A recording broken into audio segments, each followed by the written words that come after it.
ಆತ್ಮೀಯ ಶಿಕ್ಷಕ ಸ್ಪರ್ಧಾರ್ಥಿಗಳೇ, ಏನು ನಿಮಗೆಲ್ಲರಿಗೂ ಗೊತ್ತಿರುವ ಹಾಗೆ ಆಲ್ರೆಡಿ ಯೂಟ್ಯೂಬಲ್ಲಿ ಏನು ಸನ್ರೈಸ್ ಕೋಚಿಂಗ್ ಸೆಂಟರ್ ಯೂಟ್ಯೂಬಲ್ಲಿ ಏನಾಗ್ತಾ ಇದ್ದಾವ, ಏನು ಪ್ರಶ್ನೆ ಪತ್ರಿಕೆ ವಿಶ್ಲೇಷಣೆಯನ್ನು ಒಳಗೊಂಡಿರ್ತಕ್ಕಂಥ ತರಗತಿಗಳು ಏನಾಗ್ತಾ ಇದ್ದಾವ ಅಪ್ಲೋಡ್ ಆಗ್ತಾ ಇದ್ದಾವ. ಆ ತರಗತಿಗಳನ್ನು ನೋಡಿಕೊಂಡು ಅದರ ಸದುಪಯೋಗವನ್ನು ನೀವೆಲ್ಲರೂ ಸದುಪಯೋಗ ಪಡಿಸ್ಕೊಳ್ತಾ ಇದ್ದೀರಿ ಅಂತ ಎಂಬ ನುಡಿ ನಮನದೊಂದಿಗೆ ಟೋಟಲ್ 3 ವಿಷಯಗಳ ಬಗ್ಗೆ ಏನು ಕ್ಲಾಸನ್ನು ಹೇಳ್ಕೊಡ್ತೀನಿ ಅಂತ ಹೇಳಿದ್ದೆ. ಅದರಲ್ಲಿ 1ನೇ ವಿಷಯ ಬಂದ್ಬಿಟ್ಟು ಏನು ಕಂಪ್ಯೂಟರ್ ಕುರಿತು ಅಥವಾ ಗಣಕಯಂತ್ರದ ಕುರಿತು ಆಲ್ರೆಡಿ ಕ್ಲಾಸ್ಗಳು ಆಗ್ತಾ ಇದ್ದಾವ. ಅದಾದ ನಂತರದಲ್ಲಿ 2ನೇ ವಿಷಯ ಕನ್ನಡ, ಸಾಮಾನ್ಯ ಕನ್ನಡದ ಕುರಿತು. 3ನೇ ವಿಷಯ ಏನಾಗ್ತದ ಮನೋವಿಜ್ಞಾನ, ಏನು ನಾವು ಸೈಕಾಲಜಿ ಅಂತಂದೇಳಿ ಕರಿತಾ ಇದ್ದೀವಿ. ಈ 3 ತರಗತಿಗಳನ್ನು ಏನು ಮಾಡ್ತೀನಿ, ಕ್ಲಾಸನ್ನು ಕಂಟಿನ್ಯೂ ಮಾಡ್ತಾ ಹೋಗ್ತಾ ಇದ್ದೀನಿ. ಸೊ ಕನ್ನಡದಲ್ಲಿ ಇನ್ನೇನು ಗಣಕಯಂತ್ರದಲ್ಲಿ ಆಲ್ರೆಡಿ ಕ್ಲಾಸಸ್ಗಳು ಏನಾಗ್ತಾ ಇದ್ದಾವ ಅಪ್ಲೋಡು ಆಗ್ತಾ ಇದ್ದಾವ. ಅದೇ ರೀತಿಯಾಗಿ ಏನು ಇಂದಿನ ತರಗತಿಯಲ್ಲಿ ಏನು ಮಾಡ್ತಾ ಇದ್ದೀನಿ, ಏನು ಸಾಮಾನ್ಯ ಕನ್ನಡಕ್ಕೆ ಸಂಬಂಧಪಟ್ಟಿರ್ತಕ್ಕಂಥ ಏನು ವಿಷಯಾಂಶಗಳಿದ್ದಾವ, ಯಾವ ರೀತಿಯಾಗಿ ಪ್ರಶ್ನೆ ಪತ್ರಿಕೆಯಲ್ಲಿ ಪ್ರಶ್ನೆ ಬರ್ತಾವ ಅಂತಂದೇಳಿ ವಿಷಯವನ್ನ ಡಿಸ್ಕಸ್ ಮಾಡ್ತಾ ಹೋಗ್ತಾ ಇದ್ದೀನಿ. ಸೊ ಸಾಮಾನ್ಯ ಕನ್ನಡ ಅಂತ ಬಂದಂಥ ಸಂದರ್ಭದಲ್ಲಿ ಎಷ್ಟೋ ಸ್ಪರ್ಧಾರ್ಥಿಗಳು ಏನು ಅನ್ಕೊಂಡಿರ್ತಾರೆ, ವಿಷಯ ಸುಲಭವಾಗಿರ್ತದ, ಏನು ಸುಲಭವಾಗಿ ನಾವು ಪ್ರಶ್ನೆಗಳಿಗೆ ಉತ್ತರವನ್ನು ಹಾಕ್ಬೋದು ಅಂತಂದೇಳಿ ಅನ್ಕೊಂಡಿರ್ತಾರ. ಬಟ್ ನಾವು ಅಂದುಕೊಂಡಿರ್ತಕ್ಕಂಥ ವಿಷಯನ ಬೇರೆ, ಸ್ಪರ್ಧಾತ್ಮಕ ಪರೀಕ್ಷೆಯಲ್ಲಿ ಬರ್ತಕ್ಕಂಥ ವಿಷಯ ಏನಾಗಿರ್ತದ ಬೇರೆ ಆಗಿರ್ತದ. ಸೊ ಅದೇ ರೀತಿಯಾಗಿ ಒಂದು ಪ್ರಶ್ನೆಯನ್ನು ನಾನು ಏನು ಮಾಡ್ತಾ ಹೋಗ್ತೀನಿ, ನಿಮ್ಮ ಮುಂದೆ ರೈಸ್ ಮಾಡ್ತಾ ಹೋಗ್ತಾ ಇದ್ದೀನಿ. ಪ್ರಶ್ನೆ 1, ಕವಿರಾಜ ಮಾರ್ಗ ಕೃತಿಯ ಕಾಲಾವಧಿ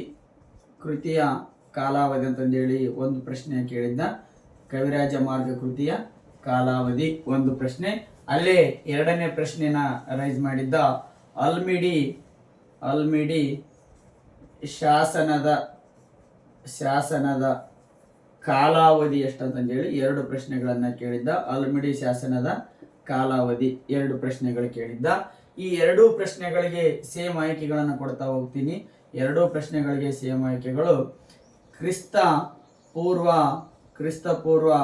850, ಆಯ್ಕೆ ಬಿ ಕ್ರಿಸ್ತ ಶಕ 850, ಆಯ್ಕೆ ಸಿ ಕ್ರಿಸ್ತ ಪೂರ್ವ 450, ಆಯ್ಕೆ ಡಿ ಕ್ರಿಸ್ತ ಶಕ 450 ಅಂತಂದೇಳಿ ಆಯ್ಕೆಗಳು.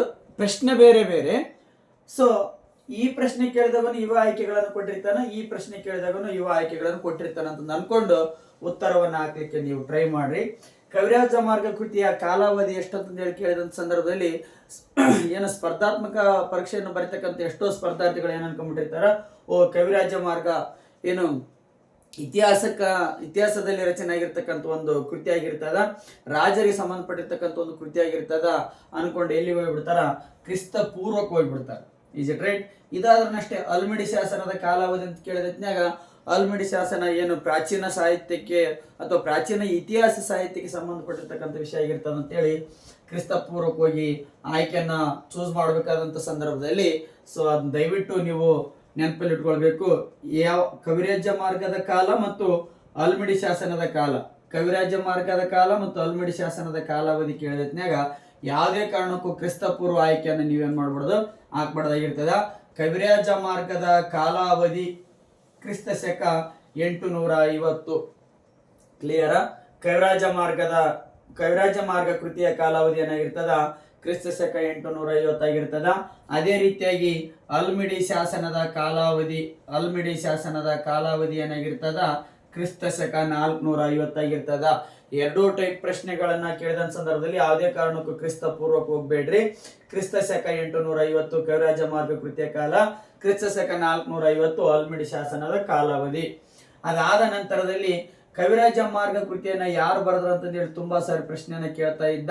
ಕವಿರಾಜ ಮಾರ್ಗ ಕೃತಿಯನ್ನ ಪ್ರಾರಂಭದಿಂದ ಕನ್ನಡ ಸಾಹಿತ್ಯ ಯಾವ ರೀತಿಯಾಗಿ ಪ್ರಾರಂಭ ಆಯ್ತಾ, ಅಲ್ಲಿಲ್ಲಿದ್ದ ಏನ್ ಮಾಡ್ತಾ ಇದ್ರು, ಏನು ಅಮೋಘ ವರ್ಷ ನೃಪತುಂಗ ಎಂಬ ರಾಜ ಏನ್ ಮಾಡಿದನ ಕವಿರಾಜ ಮಾರ್ಗ ಕೃತಿಯನ್ನು ಬರೆದಿದ್ದಾನ ಅಂತೇಳಿ ನಾವು ಒಂದು ಸಂಶೋಧನೆ ಆಗುವವರೆಗೂ ನಾವು ನೋಡ್ಕೊಂಡಿದ್ವಿ.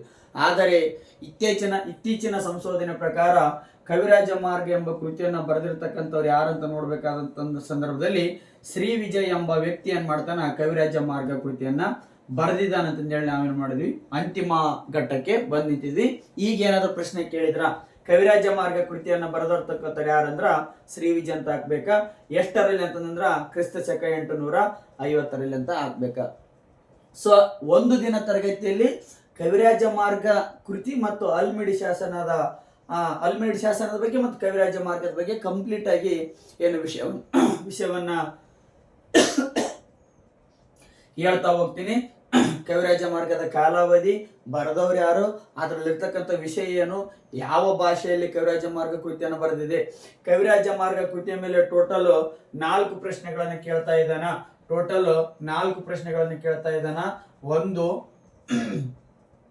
+1 ಸರಿ. ಯಾವ್ಯಾವ್ರಿ 4 ಟೈಪ್ ಪ್ರಶ್ನೆ ಅಂದ್ರ, ಮೊದಲನೇ ಪ್ರಶ್ನೆ ಕೇಳಿರ್ತಾನ ಕನ್ನಡದ ಮೊದಲ ಕೃತಿ ಯಾವುದಂತ ಹೇಳಿ ಕೇಳಿರ್ತಾನ. ಕನ್ನಡದ ಮೊದಲ ಕೃತಿ ಯಾವ್ದಂತ ಕೇಳಿದಿರ್ತಾನ, ಕವಿರಾಜ ಮಾರ್ಗ ಅಂತಂದೇಳಿ ಹಾಕ್ಬೇಕು. ಸರ್ ಹಾಗಾದ್ರೆ ಎರಡನೇ ಪ್ರಶ್ನೆ ಯಾವ್ದು ಕೇಳ್ತಾನ ಅಂತಂದೇಳಿ ನಿಮ್ಗೆ ಬರ್ತದ, ಕನ್ನಡದ ಮೊದಲ ಲಾಕ್ಷಣಿಕ ಕೃತಿ ಯಾವ್ದಂತಂದೇಳಿ ಕೇಳ್ತಾನ. ಕನ್ನಡದ ಮೊದಲ ಲಾಕ್ಷಣಿಕ ಕೃತಿ ಯಾವ್ದಂತ ಕೇಳ್ತಾನ, ಅಲ್ಲಿ ಕವಿರಾಜ ಮಾರ್ಗವನ್ನ ಹಾಕ್ಬೇಕಾಗ್ತದ. ಅದಾದ ನಂತರದಲ್ಲಿ ಇತ್ತೀಚಿನ ದಿನಗಳಲ್ಲಿ ಇನ್ನೊಂದು ಟೈಪ್ ಪ್ರಶ್ನೆಯನ್ನು ಮಾಡ್ತಾ ಇದ್ದಾನ, ಏನು ಕನ್ನಡದ ಪದ್ಯ ಕೃತಿ ಯಾವ್ದಂತ ಕೇಳಿದ್ರೆ ಏನ್ ಹಾಕ್ಬೇಕಾಗ್ತದೆ, ನೀವು ಕವಿರಾಜ ಮಾರ್ಗವನ್ನ ಹಾಕ್ಬೇಕಾಗ್ತದೆ. ಕವಿರಾಜ ಮಾರ್ಗದಲ್ಲಿ ಇಲ್ಲಿ 3 ಟೈಪ್ ಪ್ರಶ್ನೆಗಳನ್ನು ಕೇಳ್ತಾನ. ಅದಾದ ನಂತರದಲ್ಲಿ ಬರೆದಿರ್ತಕ್ಕಂಥ ಕಾಲಾವಧಿ ಕೇಳ್ತಾನ.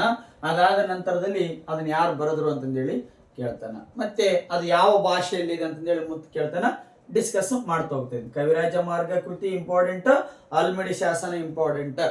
ಕನ್ನಡದಲ್ಲಿ ಅಥವಾ ಕನ್ನಡದ ಅಕ್ಷರಗಳನ್ನು ಒಳಗೊಂಡಿರ್ತಕ್ಕಂಥ ಮೊದಲ ಶಾಸನ ಯಾವ್ದಂತ ಕೇಳ್ತಾನ, ಅಲ್ಮಿಡಿ ಶಾಸನ ಅಂತಂದೇಳಿ ಏನ್ ಹಾಕ್ಬೇಕಾಗ್ತದ, ಆನ್ಸರ್ ಹಾಕ್ಬೇಕಾಗ್ತದ. ಅದಾದ ನಂತರದಲ್ಲಿ ಸಂಸ್ಕೃತದ ಅಕ್ಷರಗಳನ್ನ ಅಥವಾ ಸಂಸ್ಕೃತ ಭಾಷೆಯಲ್ಲಿ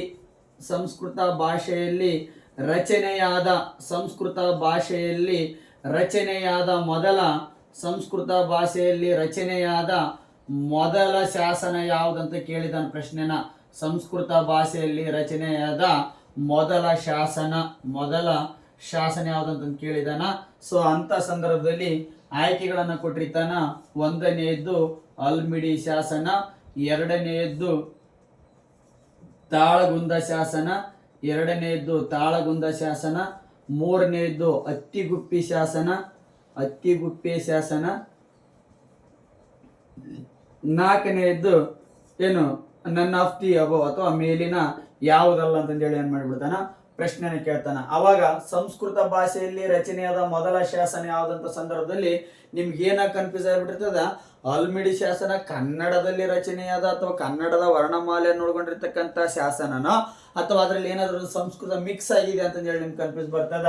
ಸೊ ಹಾಗಾಗಿ ನಿಖರವಾಗಿ ಆನ್ಸರ್ ಗೊತ್ತಿರ್ಬೇಕಾ. ಸಂಸ್ಕೃತ ಭಾಷೆಯಲ್ಲಿ ರಚನೆಯಾದ ಮೊದಲ ಶಾಸನ ಯಾವ್ದಂತ ಕೇಳ್ತಾನ, ತಾಳಗುಂದ ಶಾಸನ ಅಂತಂದೇಳಿ ಆನ್ಸರ್ ಅನ್ನ ಹಾಕ್ಬೇಕಾಗಿರ್ತದ. ತಾಳಗುಂದ ಶಾಸನ ಸಂಸ್ಕೃತದಲ್ಲಿ ರಚನೆಯಾದಿರ್ತಕ್ಕಂಥ ಶಾಸನ. ಸೊ ಜಸ್ಟ್ ಇವತ್ತಿನ ತರಗತಿಯಲ್ಲಿ ಪರಿಚಯ ಇರ್ತದ ಕನ್ನಡ, ಸಾಮಾನ್ಯ ಕನ್ನಡಕ್ಕೆ ಸಂಬಂಧಪಟ್ಟಿರ್ತಕ್ಕಂಥ ಏನು ಸಾಮಾನ್ಯ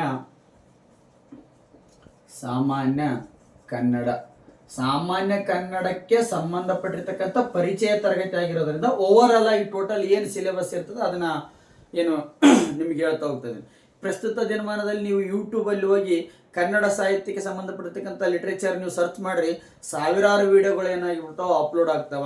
ಸಾವಿರಾರು ವಿಡಿಯೋಗಳು ಅಪ್ಲೋಡ್ ಆದ ಸಂದರ್ಭದಲ್ಲಿ ನಿಮಗೆ ಸ್ಪರ್ಧಾತ್ಮಕ ಪರೀಕ್ಷೆಗಳಿಗೆ ಸಂಬಂಧಪಟ್ಟಿರ್ತಕ್ಕಂತೆ ನಿಮಗೆ ಯಾವ ಇಂಪಾರ್ಟೆಂಟ್ ಅನ್ನೋದು ಏನಾಗಿರ್ತದ, ಮುಖ್ಯವಾಗಿರ್ತದ. ಸೊ ನಾನು ಪದೇ ಹೇಳ್ತಾ ಇರ್ತೀನಿ, ಎಲ್ಲಿದ್ದ ತರಗತಿಗಳು ಬರ್ತಾ ಇದ್ದಾವೆ ಅನ್ನೋದಕ್ಕಿಂತ ಅದು ಯಾವ ವ್ಯಕ್ತಿಯಿಂದ ತರಗತಿಗಳು ಬರ್ತಾ ಇದ್ದಾವೆ ಅನ್ನೋದು ಏನಾಗ್ತದ, ಮುಖ್ಯ ಆಗ್ತದ. ಟೈಮ್ ಏನಾಗಿದೆ, ಶಾರ್ಟೇಜ್ ಆಗಿದೆ. ಇಂತಿಷ್ಟು ಸಮಯದಲ್ಲಿ ನಾವೇನ್ ಮಾಡ್ಬೇಕಾಗ್ತದ, ಒಂದು ನಿಖರವಾದ ಜಾಬನ್ನ ತೆಗೆದುಕೊಳ್ಬೇಕಾದಂತ ಒಂದು ಕಾರ್ಯವನ್ನ ಮಾಡ್ಬೇಕಾಗಿರ್ತದ. ಅದಾದ ನಂತರದಲ್ಲಿ ಈ ಟೈಪ್ ಪ್ರಶ್ನೆಗಳು ಏನಾಗ್ತಾ ಹೋಗ್ತಾವ, ರೈಸ್ ಆಗ್ತಾ ಹೋಗ್ತಾವ.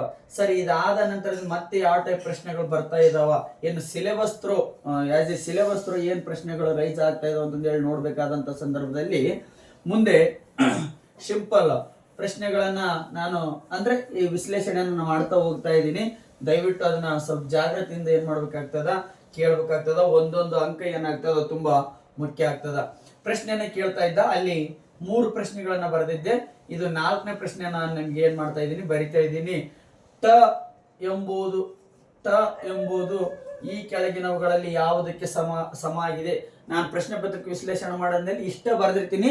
ಇದನ್ನ ಬರೆದ್ರೆ ನೀವು ಅನ್ಕೊಂಡ್ಬೇಕ ಟ ಎಂಬುದು ಈ ಕೆಳಗಿನವುಗಳಲ್ಲಿ ಯಾವುದಕ್ಕೆ ಸರಿಯಾಗಿದೆ ಅಂತ ಹೇಳಿ ಅರ್ಥ ಮಾಡ್ಕೋಬೇಕು ಆ ಪ್ರಶ್ನೆನ. ಸೊ ಆಯ್ಕೆಗಳನ್ನ ಕೊಡ್ತಾ ಇದ್ದೀನಿ. ಟ ಎಂಬುದು ದಂತ್ಯ, ಏನು ಆಯ್ಕೆ ಬಿ ಟ ಎಂಬುದು ತಾಲವ್ಯ, ಆಯ್ಕೆ ಸಿ ಟ ಎಂಬುದು ಮೂರ್ಧನ್ಯ, ಆಯ್ಕೆ ಡಿ ಟ ಎಂಬುದು ಓಷ್ಟ್ಯ. ಇದು 4ನೇ ಪ್ರಶ್ನೆ ಆಗಿರ್ತದ. ಅದೇ ರೀತಿಯಾಗಿ 5ನೇ ಪ್ರಶ್ನೆ ಏನಂತಂದು ಹೇಳಿ ಇಲ್ಲಿ ಬರಿತಾ ಹೋಗ್ತಾ ಇದ್ದೀನಿ. ಏನು ಓ ಎಂಬುದು ಡ್ಯಾಸ್ ಆಗಿದೆ, ಅಂತ ಹೇಳಿ ಪ್ರಶ್ನೆಯನ್ನು ಕೇಳ್ತಾನ. ಆಯ್ಕೆ ದಂತೋಷ್ಟ್ಯ, ಆಯ್ಕೆ ಬಿ ಓ ಕಂಠೋಷ್ಟ್ಯ, ಆಯ್ಕೆ ಸಿ ಏನು ಓ ತಾಲವ್ಯ, ಏನು ಆಯ್ಕೆ D none of the above ಅಂದ್ರೆ ಮೇಲಿನ ಯಾವುದಲ್ಲ ಅಂತಂದೇಳಿ ಈ ಟೈಪ್ ಪ್ರಶ್ನೆ ಕೇಳಿ.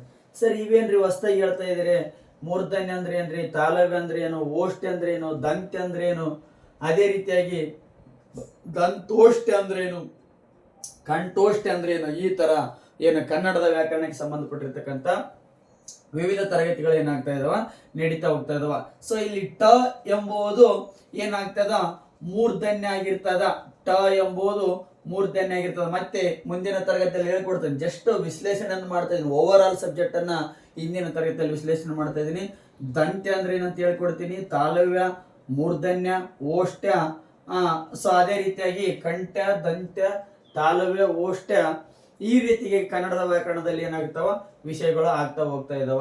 ಸೊ ಹಾಗಾದ್ರೆ ಸರ್ ಇಲ್ಲಿ ಓ ಅಂತಂದು ಹೇಳಿ ಕೊಟ್ಟಿದ್ದೀರಿ, ಇದೇನ್ರಿ ಅಂತಂದ್ರೆ ಓ ಎಂಬುದು ಕಂಠೋಷ್ಟ್ಯ, ದಂತೋಷ್ಟ್ಯ ಅಲ್ಲ ರೀ, ಕಂಠೋಷ್ಟ್ಯ. ಕಂಠ ಮತ್ತು ತುಟಿಗಳ ಸಹಾಯದಿಂದ ಉಚ್ಚರಿಸಲು ಬರ್ತಕ್ಕಂಥ ವರ್ಣಮಾಲೆಗಳಿಗೆ ಅಥವಾ ಅಕ್ಷರಗಳಿಗೆ ನಾವೇನಂತ ಕರಿತಾ ಇದೀವಿ, ಕಂಠೋಷ್ಟ್ಯ ಅಂತಂದು ಹೇಳಿ ಕರಿತಾ ಇದೀವಿ. ದಂತದ ಸಹಾಯದಿಂದ ಮತ್ತು ತುಟಿಗಳ ಸಹಾಯದಿಂದ ಉಚ್ಚರಿಸಲು ಬರ್ತಕ್ಕಂಥ ಅಕ್ಷರಗಳಿಗೆ ನಾವೇನಂತ ಕರಿತಾ ಇದೀವಿ ಅಂದ್ರ ದಂತೋಷ್ಟ್ಯ ಅಂತಂದು ಹೇಳಿ ನಾವೇನ್ ಮಾಡ್ತಾ ಇದೀವಿ, ಕರಿತಾ ಇದೀವಿ. ಈ ಟೈಪ್ ಆಗಿ ಪ್ರಶ್ನೆಗಳು ಬರ್ತಾ ಇದಾವೆ. ಯಾವ್ಯಾವ ವಿಷಯದ ಮೇಲೆ ಏನೇನು ಪ್ರಶ್ನೆಗಳು ಬಂದಿದಾವ ಅಂತಂದೇಳಿ ಡಿಸ್ಕಸ್ ಮಾಡ್ತಾ ಹೋಗೋಣ. ಇದು 4ನೇ ಪ್ರಶ್ನೆ, ಇದು 5ನೇ ಪ್ರಶ್ನೆ. ಇಲ್ಲಿ 6ನೇ ಪ್ರಶ್ನೆಯನ್ನು ಬರಿತಾ ಇದ್ದೀನಿ. ಏನು ಐ ಮತ್ತು ಔ ಈ ಕೆಳಗಿನ ಈ ಐ ಮತ್ತು ಔ ಅಕ್ಷರಗಳು ಈ ಕೆಳಗಿನ ಯಾವುದಕ್ಕೆ ಸಂಬಂಧಪಟ್ಟಿದೆ ಅಥವಾ ಯಾವ ವ್ಯಾಕರಣಾಂಶಕ್ಕೆ ಸಂಬಂಧಪಟ್ಟಿದೆ ಅಂತೇಳಿ ಪ್ರಶ್ನೆ ಮಾಡಿದಾನ. ಐ ಮತ್ತು ಔ ಇವು ಸಂಧ್ಯಕ್ಷರಗಳು. ಐ ಮತ್ತು ಅವು ಇವು ಸಂಧ್ಯಕ್ಷರಗಳು.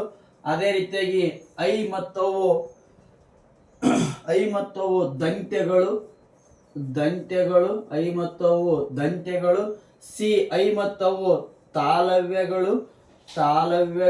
ಐ ಮತ್ತು ಅವು ತಾಲವ್ಯಗಳು. ಆಯ್ಕೆ D none of the above ಮೇಲಿನ ಯಾವುದಲ್ಲ ಅಂತಂದೇಳಿ ಏನ್ ಮಾಡ್ತಾನ, ಪ್ರಶ್ನೆನ ಕೇಳ್ತಾನ. ಸೊ ನಿಮ್ಗೆ ಏನಾಗಿದೆ, ಐ ಮತ್ತು ಅವು ಏನು ಸಂಧ್ಯಕ್ಷರಗಳು ಅಂತಂದೇಳಿ ನಾವು ಕರಿತಾ ಇದೀವಿ. ಐ ಮತ್ತು ಅವ್ವನ್ನ ನಾವೇನ್ ಮಾಡ್ತಾ ಇದೀವಿ, ಸಂಧ್ಯಕ್ಷರಗಳು ಅಂತಂದೇಳಿ ಏನ್ ಮಾಡ್ತಾ ಇದೀವಿ, ಕರಿತಾ ಇದೀವಿ. ಇದಾದ ನಂತರದಲ್ಲಿ ಮತ್ತೆ ಇಲ್ಲಿ ಇನ್ನೊಂದು ಪ್ರಶ್ನೆನ ಮಾಡ್ತಾ ಇದ್ದಾನ. ಏನು ಪ್ರಶ್ನೆ, ಅಮ್ಮು ಮತ್ತು ಅಹ ಈ ಕೆಳಗಿನವುಗಳ ಏನೆಂದು ಕರೀತಾರೆ. ಅಮ್ಮು ಮತ್ತು ಅಹನ್ನ ನಾವೇನೆಂದು ಕರಿತೇವೆ ಅಂತಂದೇಳಿ ಕೇಳ್ತಾ ಇದ್ದಾರೆ. ಅಮ್ಮು ಮತ್ತು ಅಹ ಆಯ್ಕೆಗಳನ್ನು ಕೊಡ್ತಾ ಇದ್ದೀನಿ, ಇಲ್ಲಾಂದ್ರೆ ಡೈರೆಕ್ಟ್ ಆಗಿ ಉತ್ತರ ಹೇಳ್ತಾ ಇದ್ದೀನಿ. ಅಮ್ಮು ಮತ್ತು ಅಹ ಏನು ಅನುನಾಸಿಕ ಸರಿ. ಎಷ್ಟು ಏಳನೇ ಪ್ರಶ್ನೆಯನ್ನು ನಾವು ನೋಡ್ತಾ ಇದ್ದೀವಿ. ಅಮ್ಮು ಮತ್ತು ಅಹ ಎಂಬುದು ಏನಾಗಿರ್ತಾವ, ಯೋಗವಾಹಗಳಾಗಿರ್ತಾವ. ಯೋಗವಾಹಗಳಂತಂದೇಳಿ ನಾವೇನ್ ಮಾಡ್ತಾ ಇದೀವಿ, ಅಮ್ಮು ಮತ್ತು ಅಹವನ್ನ ನಾವು ಕರಿತಾ ಇದೀವಿ. ಅದೇ ರೀತಿಗೆ ಅಮ್ಮು ಅಂದ್ರೆ ಏನು ಮತ್ತೆ ಅಹ ಅಂದ್ರೆ ಏನಂತಂದೇಳಿ ಬರ್ತದ. ಅಮ್ ಎಂಬುದು ಅನುಸ್ವಾರ, ಅಹ ಎಂಬುದು ಏನಾಗಿರ್ತದ ವಿಸರ್ಗ. ಅನುಸ್ವಾರ ಮತ್ತು ವಿಸರ್ಗ. ನಾವು ಅಮ್ಮನ್ನ ಅನುಸ್ವಾರ ಅಂತಂದೇಳಿ ಅಹವನ್ನ ನಾವೇನ್ ಮಾಡ್ತಿದ್ವಿ ವಿಸರ್ಗ ಅಂತಂದೇಳಿ ನಾವೇನ್ ಮಾಡ್ತಾ ಇದೀವಿ ಕರಿತಾ ಇದೀವಿ. ಟೋಟಲ್ ಇವು ಎಲ್ಲಿ ಪ್ರಶ್ನೆ ಬಂದಿದಾವ ಅಂದ್ರ ವರ್ಣಮಾಲೆಗಳ ಮೇಲೆ ಏನ್ ಮಾಡ್ತಾ ಇದಾವ ಪ್ರಶ್ನೆಗಳು ಆಗ್ತಾ ಇದಾವ. ಹಾಗಾದ್ರೆ ಒಂದು ಟೈಮ್ ಈಸಿ ಆದ ಪ್ರಶ್ನೆನ ಕೇಳಿದ್ದ ಅದು ಏನಂತಂದ್ರೆ, ಸರ್ ಕನ್ನಡ ಭಾಷೆಯಲ್ಲಿ ಅಥವಾ ಕನ್ನಡ ಭಾಷೆಯಲ್ಲಿ ಇರ್ತಕ್ಕಂಥ ವರ್ಣಮಾಲೆಗಳ ಸಂಖ್ಯೆ ಎಷ್ಟು ಅಂತೇಳಿ ಸಿಂಪಲ್ ಪ್ರಶ್ನೆನ ಕೇಳಿಬಿಟ್ಟಿದ್ದ. ಸಿಂಪಲ್ ಪ್ರಶ್ನೆನ ಕೇಳಿದ್ದ ಅಂತ ಸಂದರ್ಭದಲ್ಲಿ ಟೋಟಲ್ ಕನ್ನಡ ವರ್ಣಮಾಲೆಯಲ್ಲಿ ನಾವೇನ್ ಮಾಡ್ತಾ ಇದೀವಿ, ಏನು 49 ಮೂಲಾಕ್ಷರಗಳನ್ನ ಏನ್ ಮಾಡ್ತಾ ಇದೀವಿ ನಾವು ನೋಡ್ತಾ ಇದೀವಿ. 49 ಮೂಲಾಕ್ಷರಗಳನ್ನ ನಾವು ನೋಡ್ತಾ ಇದೀವಿ. ಆ 49 ಮೂಲಾಕ್ಷರಗಳಲ್ಲಿ ಟೋಟಲ್ ಭಾಗಗಳನ್ನ ಮಾಡ್ತಾ ಇದೀವಿ. ಪ್ರಮುಖವಾಗಿ 3 ಭಾಗಗಳು. ಇದನ್ನು ಕೇಳಿದನ್ರಿ, 49 ವರ್ಣಾಕ್ಷರಗಳಲ್ಲಿ ಅಥವಾ ಮೂಲಾಕ್ಷರಗಳಲ್ಲಿ ಎಷ್ಟು ಪ್ರಕಾರಗಳಾಗಿ ನಾವು ವಿಭಾಗ ಮಾಡಿದಂತ ಕೇಳಿದ್ದ. 3 ಪ್ರಕಾರಗಳು, 4 ಪ್ರಕಾರಗಳು, 2 ಪ್ರಕಾರಗಳು, 5 ಪ್ರಕಾರಗಳಂತ ಕೊಟ್ಟಿದ್ದ. ಅಲ್ಲಿ ಆಯ್ಕೆ ಏನ್ ಹಾಕ್ಬೇಕಂದ್ರ 3 ಪ್ರಕಾರಗಳಂತಂದೇಳಿ ಹಾಕ್ಬೇಕು. ಸರ್ ಹಾಗಾದ್ರೆ ಆ 3 ಪ್ರಕಾರಗಳು ಯಾವ್ಯಾವ್ರಿ ಅಂತಂದೇಳಿ ನಿಮ್ಗೆ ಏನಾಗ್ತದ ಪ್ರಶ್ನೆ ಬರ್ತಾ ಹೋಗ್ತದ. ಆ 3 ಪ್ರಕಾರಗಳಲ್ಲಿ ಟೋಟಲ್ ಒಂದು ಸ್ವರಗಳು, ಒಂದೇನಾಗ್ತದ ಸ್ವರಗಳಾಗ್ತದ. ಒಂದು ಸ್ವರಗಳು. ಎರಡನೇದ್ದು ಏನಾಗಿರ್ತದ ವ್ಯಂಜನಗಳು.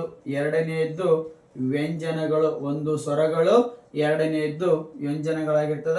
ಸರ್ ಹಾಗಾದ್ರೆ ಮೂರನೇದ್ದು ಯಾವ್ದು ಅಂತಂದೇಳಿ ಬಂದಂತ ಪ್ರಶ್ನೆ ಬಂದಂತ ಸಂದರ್ಭದಲ್ಲಿ ಏನಾಗಿರ್ತದ ಯೋಗವಾಹಗಳು ಅಂತಂದೇಳಿ ನಾವೇನ್ ಮಾಡ್ತಾ ಇದೀವಿ ಆ ಅಕ್ಷರಗಳನ್ನ 3 ಪ್ರಕಾರವಾಗಿ ಏನ್ ಮಾಡ್ತಾ ಇದೀವಿ ಡಿವೈಡೇಷನ್ ಮಾಡ್ತಾ ಇದೀವಿ.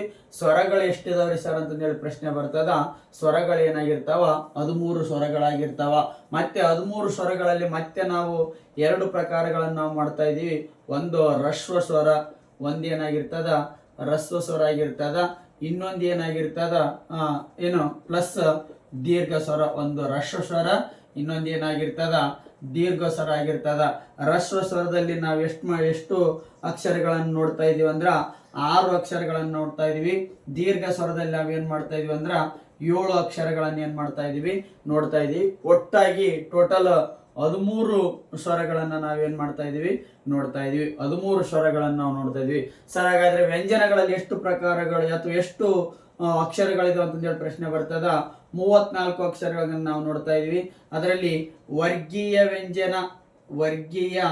ವ್ಯಂಜನ ಅಂತಂದೇಳಿ ಬರ್ತದ. ಅದಾದ ನಂತರದಲ್ಲಿ ಇನ್ನೊಂದು ಅವರ್ಗೀಯ ವ್ಯಂಜನ, ಅನದರ್ ಏನಾಗಿರ್ತದ ಅವರ್ಗೀಯ ವ್ಯಂಜನಗಳಂತಂದೇಳಿ ನಾವೇನ್ ಮಾಡ್ತಾ ಇದೀವಿ ನೋಡ್ತಾ ಇದೀವಿ. ವರ್ಗೀಯ ವ್ಯಂಜನ ಎಷ್ಟಿದಾವ್ರಿ ಸರ್ ಅಂತಂದೇಳಿ ಬರ್ತದ. 25 ವರ್ಗೀಯ ವ್ಯಂಜನಗಳಿದಾವ. ಪ್ಲಸ್ ಅವರ್ಗೀಯ ವ್ಯಂಜನಗಳು ಎಷ್ಟದಾವ ಅಂತ ಬರ್ತದ 9 ಅವರ್ಗೀಯ ವ್ಯಂಜನಗಳದಾವ. ಟೋಟಲ್ 25 ಪ್ಲಸ್ 9 ಏನಾಗಿರ್ತದ 34 ವ್ಯಂಜನಗಳಾಗಿರ್ತಾವ. ಅದರಲ್ಲಿ ವರ್ಗೀಯ ವ್ಯಂಜನ 25, ಅವರ್ಗೀಯ ವ್ಯಂಜನ 9 ಆಗಿರ್ತದೆ. ಸರ್ ಹಾಗಾದ್ರೆ ಯೋಗವಾಹಗಳು ಎಷ್ಟಿದಾವ್ರಿ ಅಂತಂದೇಳಿ ಪ್ರಶ್ನೆ ಬರ್ತದ.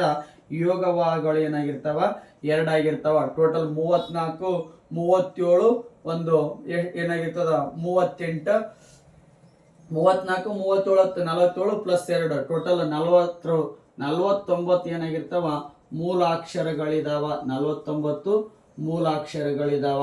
ಪ್ರಾರಂಭದಲ್ಲಿ ಒಂದು ಟೈಮ್ ಪ್ರಶ್ನೆಯನ್ನ ಕೇಳಿದ್ದ, ಕೆ.ಸಿ. ರಾಜನ ಪ್ರಕಾರ ಕನ್ನಡ ವರ್ಣಮಾಲೆಯಲ್ಲಿ ಇರ್ತಕ್ಕಂಥ ಅಕ್ಷರಗಳು ಎಷ್ಟು ಅಂತಂದೇಳಿ ಕೇಳಿದ್ದ. ಕೆ.ಸಿ. ರಾಜನ ಪ್ರಕಾರ ಕನ್ನಡದಲ್ಲಿ ಟೋಟಲ್ ಎಷ್ಟು ಮಾಡಿದ್ದಂದ್ರೆ 52 ಮೂಲಾಕ್ಷರಗಳಂತ ಮಾಡಿಬಿಟ್ಟಿದ್ನರಿ.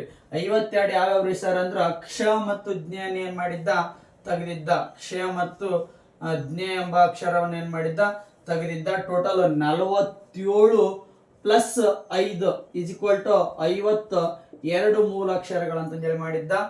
ಸರ್ 5 ಅಕ್ಷರಗಳು ಯಾವ ಅಂತಂದ್ರೆ ನಾವೇನಂತ ಕರಿತೀವಿ ದೇಶಿಯೋಳ್ ಚೆಲುವು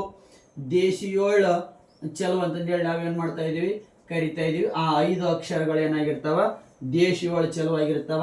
ಆ 5 ಅಕ್ಷರಗಳನ್ನ ಏನ್ ಮಾಡ್ತಾನೆ ಕೇಶಿರಾಜ ಅವರು ಇವುಗಳನ್ನ ಶುದ್ಧ ಕನ್ನಡದ ಅಕ್ಷರಗಳು ಅಂತ ಹೇಳಿ ಕರಿತಾನ. ತದನಂತರದಲ್ಲಿ ಏನ್ ಮಾಡ್ತಾರ, ವಾಪಸ್ ಆ 5 ಅಕ್ಷರಗಳನ್ನ ಮೈನಸ್ ಮಾಡ್ತಾರ. ಆ 5 ಅಕ್ಷರಗಳನ್ನ ಮೈನಸ್ ಮಾಡಿ ವಾಪಸ್ ಕ್ಷ ಮತ್ತು ಜ್ಞ ಎಂಬ 2 ಅಕ್ಷರಗಳನ್ನ ಸೇರಿಸಿ ಕನ್ನಡದ ವರ್ಣಮಾಲೆಯಲ್ಲಿ ಏನ್ ಮಾಡ್ತಾರ 49 ಅಕ್ಷರಗಳನ್ನಾಗಿ ಪ್ರಸ್ತುತ ದಿನಮಾನದಲ್ಲಿ ನಾವು ಬಳಸ್ತಾ ಇದೀವಿ. ಕ್ಲಿಯರ? ಇಷ್ಟು ವರ್ಣಮಾಲೆಗಳ ಮೇಲೆ ಏನಾಗ್ತದ ಪ್ರಶ್ನೆಗಳಾಗ್ತಾವ. ಟೋಟಲ್ ಸ್ವರಗಳು, ವ್ಯಂಜನಗಳು ಮತ್ತು ಯೋಗವಾಹಗಳಂತ ಹೇಳಿ ನಾವು ಕರಿತಾ ಇದೀವಿ. ಸ್ವರದಲ್ಲಿ ಹ್ರಸ್ವ ಸ್ವರ ಮತ್ತು ದೀರ್ಘ ಸ್ವರ ಅಂತ ಹೇಳಿರ್ತದ. ವ್ಯಂಜನಗಳಲ್ಲಿ 34, ಒಂದು ವರ್ಗೀಯ ವ್ಯಂಜನ, ಇನ್ನೊಂದು ಅವರ್ಗೀಯ ವ್ಯಂಜನ ಅಂತ ಹೇಳಿ ನಾವು ನೋಡ್ತಾ ಇದೀವಿ. 25 ಪ್ಲಸ್ ಏನಾಗ್ತದ 9 ಆಗ್ತದ. 25 ಪ್ಲಸ್ 9 ಏನಾಗ್ತದ 34 ಆಗ್ತದ. ಅದಾದ ನಂತರದಲ್ಲಿ 2 ಯೋಗವಾಹಗಳನ್ನು ನಾವು ನೋಡ್ತೀವಿ, ಅಮ್ಮು ಮತ್ತು ಹ. ಇದು ಎಲ್ಲ ಸೇರ್ಕೊಂಡು 49 ಆಗಿರ್ತದ. ಕೇಶಿರಾಜ್ ಏನ್ ಮಾಡಿರ್ತಾನ, ಅಕ್ಷ ಮತ್ತು ಜ್ಞಾನ ಏನ್ ಮಾಡಿರ್ತಾನ ಮೈನಸ್ ಮಾಡಿ ಅದಕ್ಕೆ 5 ದೇಶೀಯ ಅಕ್ಷರಗಳನ್ನು ಸೇರಿಸಿರ್ತಾನ. 5 ದೇಶೀಯ ಅಕ್ಷರಗಳನ್ನು ಸೇರಿಸಿ 47 ಪ್ಲಸ್ 2 52 ಮಾಡಿರ್ತಾನ. ಅವುಗಳನ್ನ ಟೋಟಲ್ ಕೇಶಿರಾಜನ ಪ್ರಕಾರ 52 ಕನ್ನಡದ ವರ್ಣಮಾಲೆಗಳಲ್ಲಿ ಅಕ್ಷರಗಳಿದ್ವು.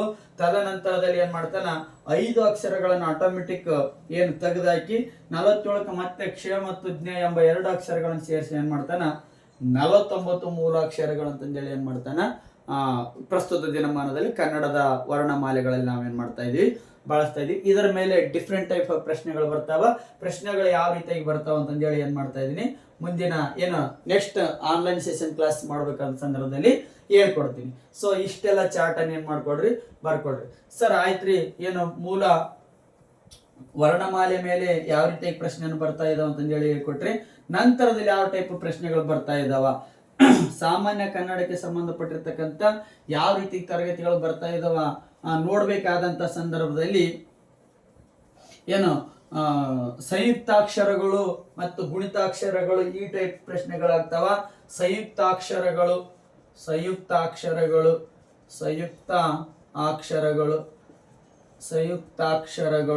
ಅದರಲ್ಲಿ ಮತ್ತೆ ನಾವೇನ್ ಮಾಡ್ತಾ ಇದೀವಿ, 2 ಪ್ರಕಾರಗಳನ್ನು ನೋಡ್ತಾ ಇದ್ದೀವಿ. ಒಂದು ಸಜಾತಿಯ ಸಂಯುಕ್ತಾಕ್ಷರ, ಒಂದೇನಾಗಿರ್ತದ ಸಜಾತಿಯ ಸಂಯುಕ್ತಾಕ್ಷರ ಅಂತಂದೇಳಿ ನಾವು ನೋಡ್ತಾ ಇದ್ದೀವಿ. ಇನ್ನೊಂದು ಏನಾಗ್ತದ ವಿಜಾತಿಯ ಸಂಯುಕ್ತಾಕ್ಷರ. ಅನದರ್ ಏನಾಗಿರ್ತದ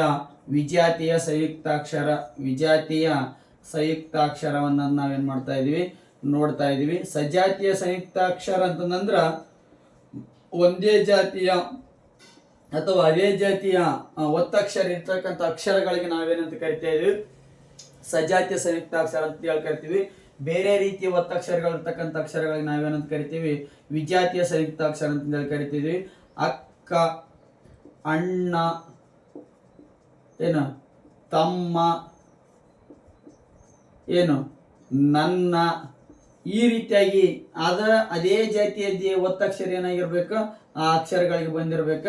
ಈ ರೀತಿಯಾದ ಪದಗಳಿಗೆ ನಾವೇನಂತ ಕರಿತಾ ಇದ್ವಿ, ಸಜಾತಿಯ ಸಂಯುಕ್ತಾಕ್ಷರ ಅಂತ ಹೇಳಿ ಕರಿತಾ ಇದೀವಿ. ವಿಜಾತಿಯ ಸಂಯುಕ್ತಾಕ್ಷರ ಅಂತಂದ್ರ ಅಸ್ತ್ರ, ಏನು ಅದಾದ ನಂತರದಲ್ಲಿ ಏನು ಅಸ್ತ್ರ. ಈ ರೀತಿಯಾಗಿ ಏನಾಗ್ತಾವ ಬೇರೆ ಬೇರೆ ಒತ್ತಕ್ಷರಗಳು ಏನಾಗ್ತಾವ ಬರ್ಬೇಕಾದ ಸಂದರ್ಭದಲ್ಲಿ ಅಂತ ಅಕ್ಷರಗಳಿಗೆ ನಾವೇನಂತ ಕರಿತಾ ಇದ್ವಿ, ವಿಜಾತಿಯ ಸಂಯುಕ್ತಾಕ್ಷರ ಅಂತ ಹೇಳಿ ಕರಿತಾ ಇದ್ವಿ. ಅದಾದ ನಂತರದಲ್ಲಿ ಶಾಸ್ತ್ರೀಯ ಇಲ್ಲಿ ನೋಡ್ರಿ ತ ಒತ್ತಕ್ಷರ ಇದೆ ಮತ್ತೆ ರ ಒತ್ತಕ್ಷರ ಇದೆ, ಶಾಸ್ತ್ರೀಯ. ಅದಾದ ನಂತರದಲ್ಲಿ ಏನು ವಿಜ್ಞಾನ ಇದೇನಾಗಿರ್ತದ ವಿಜಾತಿಯ ಸಂಯುಕ್ತಾಕ್ಷರ ಆಗಿರ್ತದ.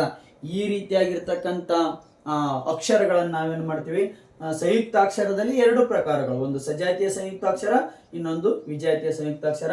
ಈ ಸಂಯುಕ್ತಾಕ್ಷರಗಳಿಗೆ ಇನ್ನೊಂದು ಹೆಸರನ್ನು ಕರಿತಾ ಇದೀವಿ ನಾವು ದ್ವಿತ್ವಾಕ್ಷರ ಅಂತಂದೇಳಿ ನಾವೇನ್ ಮಾಡ್ತಾ ಇದ್ವಿ ಕರಿತಾ ಇದ್ವಿ. ದ್ವಿತ್ವಾಕ್ಷರ ಅಂದ್ರೂ ಅಷ್ಟೇ, ಸಂಯುಕ್ತಾಕ್ಷರ ಅಂದ್ರೂ ಅಷ್ಟೇ, ಒತ್ತಕ್ಷರ ಅಂದ್ರೂ ಅಷ್ಟೇ. ಸೊ ಈ ಟೈಪ್ ಪ್ರಶ್ನೆಗಳು ಬರ್ತಾ ಹೋಗ್ತಾವ.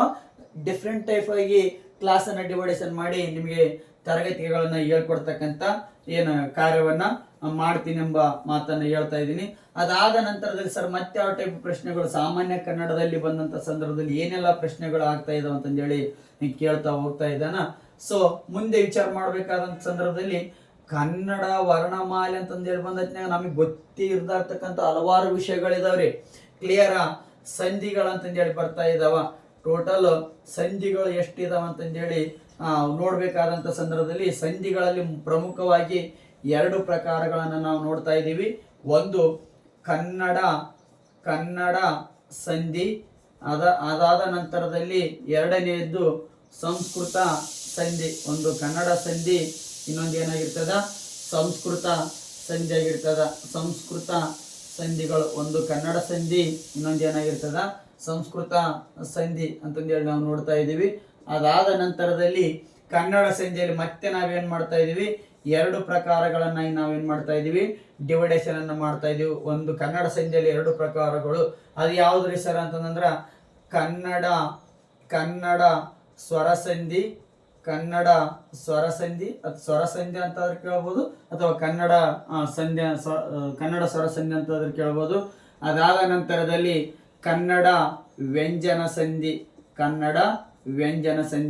ಕನ್ನಡ ಸ್ವರ ಸಂಧಿಯಲ್ಲಿ ಮತ್ತೆ ನಾವೇನ್ ಮಾಡ್ತಾ ಇದೀವಿ, 2 ಪ್ರಕಾರಗಳನ್ನ ನಾವು ನೋಡ್ತಾ ಇದೀವಿ. ಒಂದು ಲೋಪ ಸಂಧಿ, ಇನ್ನೊಂದು ಏನಾಗ್ತದ ಆಗಮ ಸಂಧಿ. ವಿಷಯ ಗೊತ್ತಿರ್ತದ ಅಂತ ಹೇಳಿ ಸ್ವಲ್ಪ ಸ್ಪೀಡ್ ಹೇಳ್ತಾ ಇದ್ದೀನಿ. ಒಂದು ಲೋಪ ಸಂಧಿ, ಇನ್ನೊಂದು ಏನಾಗಿರ್ತದ ಆಗಮ ಸಂಧಿ. ಹಾಗಾದ್ರೆ ಕನ್ನಡ ವ್ಯಂಜನ ಸಂಧಿಯಲ್ಲಿ ಒಂದು ಪ್ರಕಾರವನ್ನು ನಾವು ನೋಡ್ತಾ ಇದೀವಿ, ಆದೇಶ ಸಂಧಿ. ಇಷ್ಟು ಏನಂತಂದ್ರೆ ಲೋಪ ಅಂತಂದ್ರೆ ಒಂದು ಅಕ್ಷರ ಏನಾಗಿರ್ತದ ಬಿಟ್ಟು ಹೋಗ್ತದ. ಆಗಮ ಅಂತಂದ್ರೆ ಒಂದು ಅಕ್ಷರ ಏನಾಗಿರ್ತದ ಬಂದು ಸೇರ್ತದ. ಆದೇಶ ಸಂಧಿ ಅಂದ್ರೆ ಒಂದು ಅಕ್ಷರಕ್ಕೆ ಬದಲಾಗಿ ಮತ್ತೊಂದು ಅಕ್ಷರ ಏನಾಗಿರ್ತದ ಬಂದು ಸೇರಿರ್ತದ. ಇಲ್ಲಿ ಲೋಪ ಸಿಂಪಲ್ ಹೇಳ್ಕೊಡ್ತಾ ಮತ್ತೆ ತರಗತಿ ಹೇಳತ್ನಾಗ ಹೇಳ್ಕೊಡ್ತೀನಿ.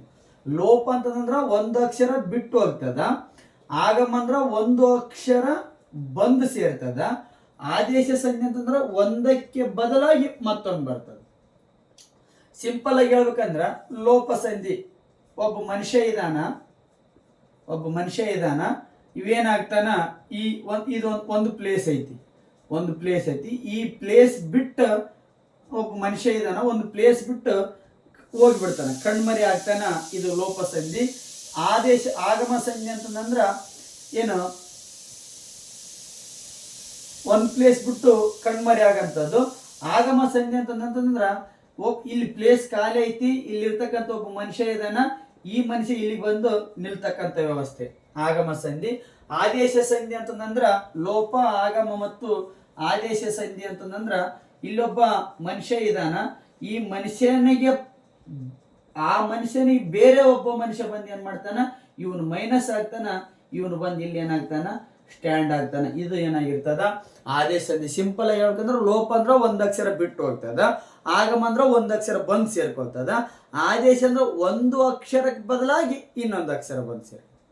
ಕ್ಲಿಯರ್? ಲೋಪ ಅಂದ್ರ ಒಂದ್ ಅಕ್ಷರ ಬಿಟ್ಟು ಹೋಗೋದು, ಆಗಮ ಅಂದ್ರ ಒಂದ್ ಅಕ್ಷರ ಬಂದ್ ಸೇರೋದು, ಆದೇಶ ಅಂದ್ರ ಒಂದಕ್ಕೆ ಬದಲಾಗಿ ಇನ್ನೊಂದು ಬಂದ್ ಸೇರೋದು. ಸಿಂಪಲ್ ಆಗಿ ಹೇಳ್ಬೇಕಂದ್ರ ಒಬ್ಬ ಹೆಣ್ಣು ಮಗಳು ತವರು ಮನೆಯನ್ನ ಬಿಟ್ಟು ಗಂಡನ ಮನೆಗೆ ಹೋತಂದ್ರ ಲೋಪ ಸಂಧಿ ಆಗಿರ್ತದ. ಇಲ್ಲಿ ತವರು ಮನೆಯಲ್ಲಿ ಅವರ ಒಂದು ಸ್ಥಾನ ಏನಾಗಿರ್ತದ ಖಾಲಿ ಆಗಿರ್ತದ. ಆಗಮ ಅಂದ್ರ ಅದೇ ಹೆಣ್ಣು ಮಗಳು ಗಂಡನ ಮನೆಗೆ ಹೋಗಿರ್ತಾಳ, ಅಲ್ಲಿ ಏನಾಗಿರ್ತದ ಅವರ ಸ್ಥಾನ ತುಂಬಿಕೊಂಡಿರ್ತದ. ಲೋಪ ಅಂದ್ರ ತವ್ರ ಮನೆಯಲ್ಲಿ ಲೋಪ ಆಗಿರ್ತದ, ಆಗಮ ಅಂದ್ರ ಗಂಡನ ಮನೆಯಲ್ಲಿ ಅವ್ರು ಹೋಗಿ ಸೇರ್ಕೊಂಡಿರ್ತಾರೆ, ಅಲ್ಲಿ ತುಂಬಿಕೊಂಡಿರ್ತದ. ಆದೇಶ ಅಂತಂದ್ರ ಆ ವ್ಯಕ್ತಿಗೆ ಬದಲಾಗಿ ಇನ್ನೊಬ್ಬ ವ್ಯಕ್ತಿ ಬಂದು ಸೇರ್ಕೊಳ್ಳೋದು. ಕ್ಲಿಯರ್? ಇಬ್ಬರ ಮಧ್ಯದಲ್ಲಿ ಮೂರನೇದವನು, ಈ ಸಪೋಸ್ ಇಬ್ರು ಇದು ಒಂದು ಇದೆರಡು, ಇಬ್ರು ಗುಡ್ ಫ್ರೆಂಡ್ಸ್ ಇರ್ತಾರ. ಈ ಎರಡನೇ ಫ್ರೆಂಡಿಗೆ ಇಲ್ಲಿ ಇವನು ಒಂದನೇ ಫ್ರೆಂಡ್ ಹೋಗಿ ಬೇರೆ ಒಬ್ಬ ಫ್ರೆಂಡ್ ಬಂದು ಏನಾಗ್ತಾನ, ಇಲ್ಲಿ ಮೂರನೇ ಫ್ರೆಂಡ್ ಏನಾಗ್ತಾನ ಸೇರ್ಕೊಳ್ತಾನ. ಇದು ಆದೇಶ ಸಂಧಿ ಆಗಿರ್ತದ.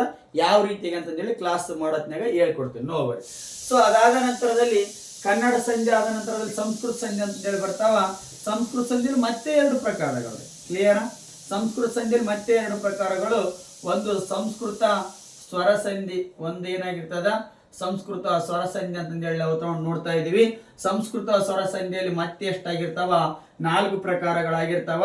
ಒಂದು ಸವರ್ಣ ದೀರ್ಘ ಸಂಧಿ ಒಂದೇನಾಗಿರ್ತದ್ರಿ, ಸವರ್ಣ ದೀರ್ಘ ಸಂಧಿ ಅಂತಂದೇಳಿ ನಾವು ನೋಡ್ತಾ ಇದೀವಿ. ಸರ ಎರಡನೇದು ಯಾವ್ದ್ರಿ ಅಂತಂದೇಳಿ ಪ್ರಶ್ನೆ ಬರ್ತದ. ಗುಣ ಸಂಧಿ, ಒಂದು ಸವರ್ಣ ದೀರ್ಘ ಸಂಧಿ, ಇನ್ನೊಂದು ಗುಣ ಸಂಧಿ ಅಂತಂದೇಳಿ ನಾವು ನೋಡ್ತಾ ಇದೀವಿ. ಸರ್ ಹಾಗಾದ್ರೆ ಮೂರನೇದು ಯಾವ್ದು ಅಂತ ಸಂದರ್ಭದಲ್ಲಿ ವೃದ್ಧಿ ಸಂಧಿ, ಮೂರನೆಯದ್ದು ವೃದ್ಧಿ ಸಂಧಿ. ಸರ್ ನಾಲ್ಕನೇದು ಯಾವ್ದು ಅಂತಂದ್ರೆ ಎಣ್ಣು ಸಂಧಿ. ಸರ್ ನಾಲ್ಕನೇದು ಯಾವ್ದಂದ್ರ ಎಣ್ಣು ಸಂಧಿ. ಇದಾದ ನಂತರದಲ್ಲಿ ಸಂಸ್ಕೃತ ಸ್ವರ ಸಂಧಿಯಲ್ಲಿ 4, ಮತ್ತೆ ಸಂಸ್ಕೃತದಲ್ಲಿ ಎರಡನೇ ಪ್ರಕಾರ ಬರ್ತದ ಸಂಸ್ಕೃತ ವ್ಯಂಜನ ಸಂಧಿ. ಸಂಸ್ಕೃತ ವ್ಯಂಜನ ಸಂಧಿ ಅಂತ ಹೇಳಿ ಬರ್ತದ. ಸಂಸ್ಕೃತ ವ್ಯಂಜನ ಸಂಧಿಯಲ್ಲಿ 3 ಬರ್ತಾವ. ಒಂದು ಜಸ್ತ್ವ ಸಂಧಿ, ಒಂದೇನಾಗಿರ್ತದ ಜಸ್ತ್ವ ಸಂಧಿ ಆಗಿರ್ತದ. ಎರಡನೆಯದ್ದು ಚುತ್ವ ಸಂಧಿ, ಎರಡನೆಯದ್ದು ಚುತ್ವ ಸಂಧಿ ಅಂತ ಹೇಳಿ ನೋಡ್ತಾ ಇದೀವಿ. ಮೂರನೆಯದ್ದು ಅನುನಾಸಿಕ ಸಂಧಿ, ಅನುನಾಸಿಕ ಸಂಧಿ ಅಂತಂದೇಳಿ ನಾವು ನೋಡ್ತಾ ಇದೀವಿ. ಸರ್ ಹಾಗಾದ್ರೆ ಸಂಸ್ಕೃತದಲ್ಲಿ ಮತ್ತೆ 2 ಪ್ರಕಾರ ರೀ, ಸಂಸ್ಕೃತ ಸ್ವರ ಸಂಧಿ ಮತ್ತು ಸಂಸ್ಕೃತ ವ್ಯಂಜನ ಸಂಧಿ ಅಂತ ನೋಡ್ತಾ ಇದೀವಿ. ಸಂಸ್ಕೃತ ಸ್ವರ ಸಂಧಿಯಲ್ಲಿ 3 ಪ್ರಕಾರಗಳು, ಒಂದು ಸವರ್ಣ ದೀರ್ಘ ಸಂಧಿ, ಗುಣ ಸಂಧಿ, ವೃದ್ಧಿ ಸಂಧಿ, ಎಣ್ ಸಂಧಿ. ಸಂಸ್ಕೃತ ವ್ಯಂಜನ ಸಂಧಿಯಲ್ಲಿ 3 ಪ್ರಕಾರಗಳ, ಒಂದು ಜಸ್ತ್ವ ಸಂಧಿ, ಒಂದು ಚುತ್ವ ಸಂಧಿ, ಇನ್ನೊಂದು ಅನುನಾಸಿಕ ಸಂಧಿ ಅಂತಂದೇಳಿ ನಾವು ನೋಡ್ತಾ ಇದೀವಿ. ಹಾಗಾದ್ರೆ ಸವರ್ಣ ದೀರ್ಘ ಸಂಧಿ ಅಂದ್ರೆ ಏನಂತಂದೇಳಿ ಪ್ರಶ್ನೆ ಬರ್ತದ. ಸವರ್ಣ ಸ್ವರಗಳು ಒಂದರ ಮುಂದಲೊಂದು ಬಂದು, ಸವರ್ಣ ಸ್ವರಗಳು ಒಂದರ ಮುಂದಲೊಂದು ಬಂದು ಸಂಧಿಯಾಗುವಾಗ ಅದೇ ಜಾತಿಯ ದೀರ್ಘ ಸ್ವರವು ಆದೇಶವಾಗಿ ಬರೋದಕ್ಕೆ ನಾವೇನಂತ ಕರಿತಾ ಇದೀವಿ ಅಂದ್ರ ಸವರ್ಣ ದೀರ್ಘ ಸಂಧಿ ಅಂತಂದೇಳಿ ಕರಿತಾ ಇದೀವಿ. ಕ್ಲಿಯರ್? ಸವರ್ಣ ಸ್ವರಗಳು ಒಂದರ ಮುಂದಲೊಂದು ಬಂದು ಸಂಧಿಯಾಗುವಾಗ ಅದೇ ಜಾತಿಯ ದೀರ್ಘ ಸ್ವರವು ಆದೇಶವಾಗಿ ಬರೋದಕ್ಕೆ ನಾವೇನಂತ ಕರಿತಾ ಇದೀವಿ, ಸವರ್ಣ ದೀರ್ಘ ಸಂಧಿ ಅಂತಂದೇಳಿ ಕರಿತಾ ಇದೀವಿ. ಸರ್ ಹಾಗಾದ್ರೆ ಸವರ್ಣ ಸ್ವರಗಳಂದ್ರೆ ಯಾವ್ಯಾವ್ರಿ ಅಂತಂದೇಳಿ ಪ್ರಶ್ನೆ ಬರ್ತದ. ಅ ಮತ್ತು ಅ, ಈ ಮತ್ತು ಈ, ಉ ಮತ್ತು ಉ, ಈ 6 ಅಕ್ಷರಗಳನ್ನ 3 ಜೋಡಿಗಳನ್ನ, ಇದು 1 ಜೋಡಿ, ಇದು 2 ಜೋಡಿ, ಇದು 3 ಜೋಡಿ, ಈ 3 ಜೋಡಿಗಳನ್ನ ನಾವೇನಂತ ಕರಿತಾ ಇದೀವಿ, ಸವರ್ಣ ಸ್ವರಗಳು ಅಂತಂದೇಳಿ ಕರಿತಾ ಇದೀವಿ. ಅ ಬಂದಿದೆ ಅಂದ್ರ ಪೂರ್ವ ಪದದಲ್ಲಿ ಅ ಬಂದಿದೆ ಅಂದ್ರ ಉತ್ತರ ಪದದಲ್ಲಿ ಆ ಬರಲೇಬೇಕು. ಪೂರ್ವ ಪದದಲ್ಲಿ ಈ ಬಂದಿದೆ ಅಂದ್ರ ಉತ್ತರ ಪದದಲ್ಲಿ ಈ ಬರಲೇಬೇಕು. ಪೂರ್ವ ಪದದಲ್ಲಿ ಉ ಬಂದಿದೆ ಅಂದ್ರ ಉತ್ತರ ಪದದಲ್ಲಿ ಉ ಬರಲೇಬೇಕು. ಈ ರೀತಿಯಾಗಿ ಸವರ್ಣ ಸ್ವರಗಳು ಒಂದರ ಮುಂದಲೊಂದು ಬಂದು ಸಂಧಿಯಾಗುವಾಗ ಅದೇ ಜಾತಿಯ ದೀರ್ಘ ಸ್ವರವು ಆದೇಶವಾಗಿ ಬರೋದಕ್ಕೆ ನಾವೇನಂತ ಕರಿತಾ ಇದೀವಿ ಅಂದ್ರ ಸವರ್ಣ ದೀರ್ಘ ಸಂಧಿ ಅಂತ ಹೇಳಿ ಕರಿತಾ ಇದೀವಿ. ಸರ್ ಗುಣ ಸಂಧಿ ಅಂದ್ರೆ ಈ ಸಿಂಪಲ್ ಆಗಿ ಹೇಳ್ತಾ ಇದ್ರೆ ಮತ್ತೆ ತರಗತಿಯಲ್ಲಿ ಬಂದ ಸಂದರ್ಭದಲ್ಲಿ ವಾಕ್ಯಗಳನ್ನು ಹೇಳ್ಕೊಟ್ಟು ಆ ಸಂಧಿಗೆ ಸಂಬಂಧಪಟ್ಟಿರ್ತಕ್ಕಂಥ ಉದಾಹರಣೆಗಳನ್ನು ಹೇಳ್ತೇನೆ, ಡೋಂಟ್ ವರಿ. ಗುಣ ಸಂಧಿ ಅಂದ್ರ ಏನು, ಅಕಾರಗಳಿಗೆ ಈ ಕಾರಗಳು ಪರವಾದರೆ ಏಕಾರವು, ಉಕಾರಗಳಿಗೆ ಓಕಾರವು, ಋಕಾರಕ್ಕೆ ಅರ್ಕಾರವು ಆದೇಶವಾಗಿ ಬರೋದಕ್ಕೆ ನಾವೇನಂತ ಕರಿತಾ ಇದೀವಿ ಅಂದ್ರ ಗುಣ ಸಂಧಿ ಅಂತೇಳಿ ಕರಿತಾ ಇದೀವಿ. ಅಕಾರಗಳಿಗೆ ಈ ಕಾರಗಳು ಪರವಾದರೆ ಏಕಾರವು, ಉಕಾರಗಳಿಗೆ ಓಕಾರವು, ಋಕಾರಕ್ಕೆ ಅರ್ಕಾರವು ಆದೇಶವಾಗಿ ಬರೋದಕ್ಕೆ ನಾವೇನಂತ ಕರಿತಾ ಇದೀವಿ, ಗುಣ ಸಂಧಿ ಅಂತೇಳಿ ಕರಿತಾ ಇದೀವಿ. ಅದೇ ರೀತಿಯಾಗಿ ವೃದ್ಧಿ ಸಂಧಿ ಅಂತಂದ್ರ ಐ ಮತ್ತು ಅವು ಅಕ್ಷರಗಳೇನಾಗಿರ್ತಾವ ಆದೇಶವಾಗಿ ಬರ್ತಾವ.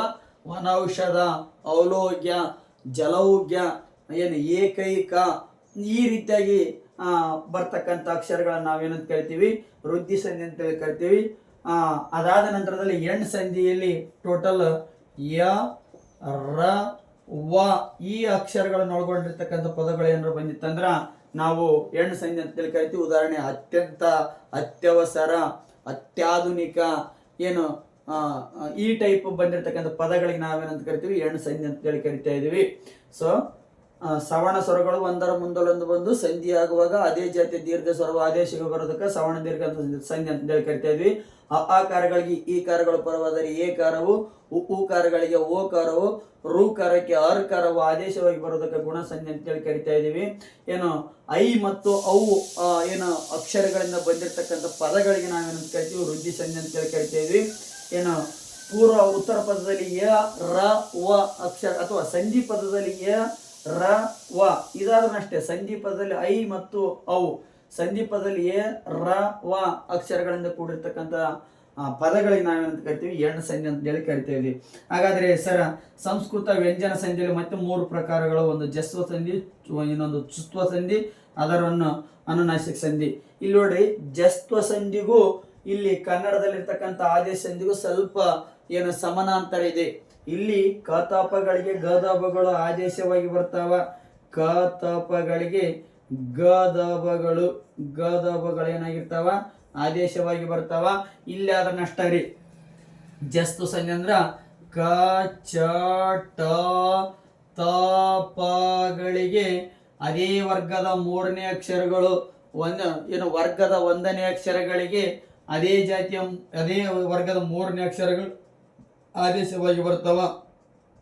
ಗ ಜ ಡ ದ ಬ ಗ ಜ ಡ ದ ಬಗಳು ಆದೇಶವಾಗಿ ಬರ್ತಾವ.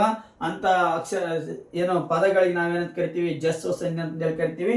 ಇಲ್ಲಿ ಕ ತಪಗಳಿಗೆ ಗದಬಗಳು ಬರ್ತಾವ್ರಿ, ಇಲ್ಲಿ ಕ ಚಟ ತಪಗಳಿಗೆ ಗ ಜಡ ದಬಗಳು ಆದೇಶ ಬರ್ತಾವ. ಸರಿ, ಹೆಂಗ್ರಿ?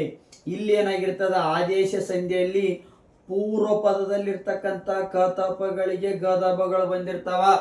ಆದರೆ ಪೂರ್ವ ಪದದ ಕೊನೆಯಲ್ಲಿರ್ತಕ್ಕಂಥ ಅಕ್ಷರ ಏನಾಗಿರ್ತಾವ ಕ ತಪಗಳಿಗೆ ಆಗಿರ್ತಾವ. ಆದರೆ ಜಸ್ವ ಸಂಧಿಯಲ್ಲಿ ಉತ್ತರ ಪದದ ಕೊನೆಯಲ್ಲಿರ್ತಕ್ಕಂಥ ಅಕ್ಷರಗಳಿಗೆ ಉತ್ತರ ಪದದ ಪ್ರಾರಂಭದಲ್ಲಿರ್ತಕ್ಕಂಥ ಅಕ್ಷರಗಳು ಏನಾಗಿರ್ತಾವ ಆದೇಶ ಆಗ್ತಾ ಇರ್ತಾವ. ಸೊ ಅದನ್ನ ನಾವು ಜಸ್ವ ಸಂಧಿ ನೋಡ್ತಾ ಇದ್ದೀವಿ. ಕ್ಲಾಸ್ ಅನ್ನ ಬಂದ ಸಂದರ್ಭದಲ್ಲಿ ನೀಟಾಗಿ ಹೇಳ್ಕೊಡ್ತೀನಿ. ಅದೇ ರೀತಿಯಾಗಿ ಚುತ್ವ ಸಂಧಿ ಅಂತ ಹೇಳಿದೆ. ಸಕಾರಕ್ಕೆ ಶಕಾರವು ಸಕಾರಕ್ಕೆ ಶಕಾರವು ತ ವರ್ಗಕ್ಕೆ ಛ ವರ್ಗಕ್ಕೆ ತ ವರ್ಗವು. ಕ್ಲಿಯರ? ಸಕಾರಕ್ಕೆ ಶಕಾರವು ಛ ವರ್ಗಕ್ಕೆ ತ ವರ್ಗ ಅಕ್ಷರಗಳು ಆದೇಶವಾಗಿ ಬರೋದಕ್ಕೆ ನಾವೇನಂತ ಕರಿತಾ ಇದೀವಿ ಚುತ್ವ ಸಂಧಿ ಅಂತ ಹೇಳಿ ಕರಿತಾ ಇದೀವಿ. ಅದೇ ರೀತಿ ಕೊನೆಯದಾಗಿ ಅನುನಾಸಿಕ ಸಂಧಿ ಕ ಚ ಟ ತ ಪಗಳಿಗೆ ವರ್ಗದ ಕೊನೆಯ ಅಕ್ಷರಗಳಾದ ಯ ಯ ನ ನ ಮ ಯಣ ನಾಮಗಳು ಆದೇಶವಾಗಿ ಬರೋದಕ್ಕೆ ನಾವೇನಂತ ಕರಿತಾ ಇದ್ದೀವಿ ಅನುನಾಸಿಕ ಸಂಧಿ ಅಂತ ಹೇಳಿ ಕರಿತಾ ಇದೀವಿ. ಇದೆಲ್ಲ ಬಿಟ್ಟಿದ್ದಾನೆ. ಈಗೀಗ ಪ್ರಶ್ನೆ ಪತ್ರಿಕೆಯಲ್ಲಿ ಇನ್ನೊಂದು ಪ್ರಶ್ನೆಯನ್ನ ರೈಸ್ ಮಾಡ್ತಾನ. ಸರ್ ಅದ್ ಏನ್ರಿ ಅಂತಂದ್ರ ಪ್ರಕೃತಿ ಭಾವ ಅಂತಂದೇಳಿ ಕರಿತಾ ಇದೀವಿ. ಮತ್ತೆ ಆ ಭಾವ ಅಲ್ರಿ, ಪ್ರಕೃತಿ ಭಾವ ಇದು ವ್ಯಾಕರಣದಲ್ಲಿ ಬರ್ತಕ್ಕಂಥ ಒಂದು ಪದ. ಪ್ರಕೃತಿ ಭಾವ ಅಂದ್ರ ಯಾವುದೇ ಎರಡು ಪದಗಳ ಮಧ್ಯದಲ್ಲಿ ಏನಾಗಂಗಿಲ್ರಿ, ಇದು ಪೂರ್ವ ಪದ ಅನ್ನೊಂದು ಉತ್ತರ ಪದ ಈ ಎರಡು ಪದಗಳ ಮಧ್ಯದಲ್ಲಿ ಏನಾಗಂಗಿಲ್ಲ, ಯಾವುದೇ ರೀತಿಯ ಸಂಧಿ ಪ್ರಕ್ರಿಯೆ ಆಗಂಗಿಲ್ಲ. ಸೊ ಅಂತ ಒಂದು ವ್ಯಾಕರಣದ ಒಂದು ಅಂಶಕ್ಕೆ ನಾವೇನಂತ ಕರಿತಾ ಇದೀವಿ ಅಂದ್ರ ಪ್ರಕೃತಿ ಭಾವ ಅಂತ ಹೇಳಿ ಕರಿತಾ ಇದೀವಿ. 2 ಟೈಮ್ ಪ್ರಶ್ನೆಗಳನ್ನ ಮಾಡಿದಾನ. ಯಾವುದೇ ಎರಡು ಪದಗಳ ಮಧ್ಯೆ ಅಥವಾ ಯಾವುದೇ ಎರಡು ಅಕ್ಷರಗಳ ಮಧ್ಯೆ ಸಂಧಿ ಆಗದೆ ಇರತಕ್ಕಂಥ ಪ್ರೋಸೆಸ್ ಅನ್ನು ನಾವೇನಂತ ಕರಿತಾ ಇದೀವಿ ಅಂದ್ರ ಪ್ರಕೃತಿ ಭಾವ ಅಂತ ಹೇಳಿ ಕರಿತಾ ಇದೀವಿ. ಇಷ್ಟು ಏನಾಗಿರ್ತದ ಮೂಲಾಕ್ಷರಗಳ ಮೇಲೆ ಮತ್ತು ಸಂಧಿಗಳ ಮೇಲೆ ಪ್ರಶ್ನೆ ಆಗ್ತದ. ಸರಿ, ಇದಾದ ನಂತರದಲ್ಲಿ ಏನ್ ಬರ್ತಾವ ಅಂತಂದ್ರ ಸಮಾಸಗಳಂತಂದೇಳಿ ಬರ್ತಾವ. ಸಮಾಸ ತತ್ಪುರುಷ ಸಮಾಸ, ಕರ್ಮಧಾರಯ ಸಮಾಸ, ದ್ವಿಗು ಸಮಾಸ, ದ್ವಂದ್ವ ಸಮಾಸ, ಅಂಶಿ ಸಮಾಸ, ಬಹುರೀಯ ಸಮಾಸ, ಹರಿ ಸಮಾಸ. ಇನ್ನೊಮ್ಮೆ ಹೇಳ್ತಾ ಇದ್ದೀನಿ, ತತ್ಪುರುಷ ಸಮಾಸ, ಕರ್ಮಧಾರಯ ಸಮಾಸ, ದ್ವಿಗು ಸಮಾಸ, ದ್ವಂದ್ವ ಸಮಾಸ, ಬಹುರೀಯ ಸಮಾಸ, ಅಂಶಿ ಸಮಾಸ, ಹರಿ ಸಮಾಸ ಅಂತಂದೇಳಿ ನಾವೇನ್ ಮಾಡ್ತಾ ಇದೀವಿ, 7 ಪ್ರಕಾರಗಳಲ್ಲಿ ಸಮಾಸಗಳನ್ನು ನಾವು ನೋಡ್ತಾ ಇದೀವಿ. ಸರ್, ತತ್ಪುರುಷ ಸಮಾಸ ಅಂದ್ರೆ ಏನಂತಂದ್ರ ನಾಮ ಪ್ಲಸ್ ನಾಮ ಸೇರ್ಕೊಂಡು ಆಗ್ತಕ್ಕಂಥ ಪದಗಳಿಗೆ ನಾವೇನಂತ ಕರಿತೀವಿ ತತ್ಪುರುಷ ಸಮಾಸ ಅಂತ ಹೇಳಿ ಕರಿತೀವಿ. ಕ್ರಿಯಾ ವಿಶೇಷಣ ಪ್ಲಸ್ ನಾಮ ಸೇರ್ಕೊಂಡ್ರೆ ಏನಾಗ್ತದ ಕರ್ಮಧಾರಯ ಸಮಾಸ ಅಂತಂದೇಳಿ ನಾವು ಕರಿತಾ ಇದೀವಿ. ಎಲ್ಲಾ ಪದಗಳು ನಾಮ ಪದಗಳಾಗಿತ್ತಂದ್ರೆ ನಾವು ಅದನ್ನ ಏನಂತ ಕರಿತೀವಿ ದ್ವಂದ್ವ ಸಮಾಸ ಅಂತಂದೇಳಿ ಕರಿತಾ ಇದೀವಿ. ಅದಾದ ನಂತರದಲ್ಲಿ ಅಂಕಿಗಳು ಪ್ಲಸ್ ನಾಮ ಸೇರ್ಕೊಂಡ್ರೆ ಏನಾಗಿರ್ತದ ದ್ವಿಗು ಸಮಾಸ ಆಗಿರ್ತದ. ಈ ರೀತಿಯಾಗಿ ಅಂಶಿ ಸಮಾಸ ಅಂತಂದೇಳಿ ಬರ್ತದ. ಅಂಶ ಮತ್ತು ಅಂಶಿ ಸೇರ್ಕೊಂಡು ಏನಾಗಿರ್ತಾವ ಅಂಶಿ ಸಮಾಸಗಳಾಗಿರ್ತಾವ. ಅದಾದ ನಂತರದಲ್ಲಿ ಬಹುರೀಯ ಸಮಾಸ ಅಂತಂದೇಳಿ ಬರ್ತದ. ಬಹುರೀಯ ಸಮಾಸ ಅಂದ್ರ ಮಾನವನಿಗೆ ಇರ್ತಕ್ಕಂಥ ಇನ್ನೊಂದು ಹೆಸರನ್ನ ಸೇರಿಸ್ಕೊಂಡು ಸಮಾಸ ಮಾಡಿರ್ತಾರ. ಸಪೋಸ್ ಮುಕ್ಕಣ್ಣ ಆಗಿರ್ಬೋದು, ಚತುರ್ಮುಖ ಆಗಿರ್ಬೋದು, ಬ್ರಹ್ಮನಿಗೆ ನಾವೇನಂತೀವಿ ಚತುರ್ಮುಖ ಅಂತೇಳಿ ಚತುರ್ಮುಖ ಆಗಿರ್ಬೋದು. ಈ ಟೈಪ್ ಆಗಿ ಪ್ರಶ್ನೆಗಳು ಏನಾಗ್ತಾವ ಬರ್ತಾ ಹೋಗ್ತಾವ. ಅದಾದ ನಂತರದಲ್ಲಿ ಒಂದು ಹರಿ ಸಮಾಸ ಅಂತಂದೇಳಿ ಬರ್ತದ.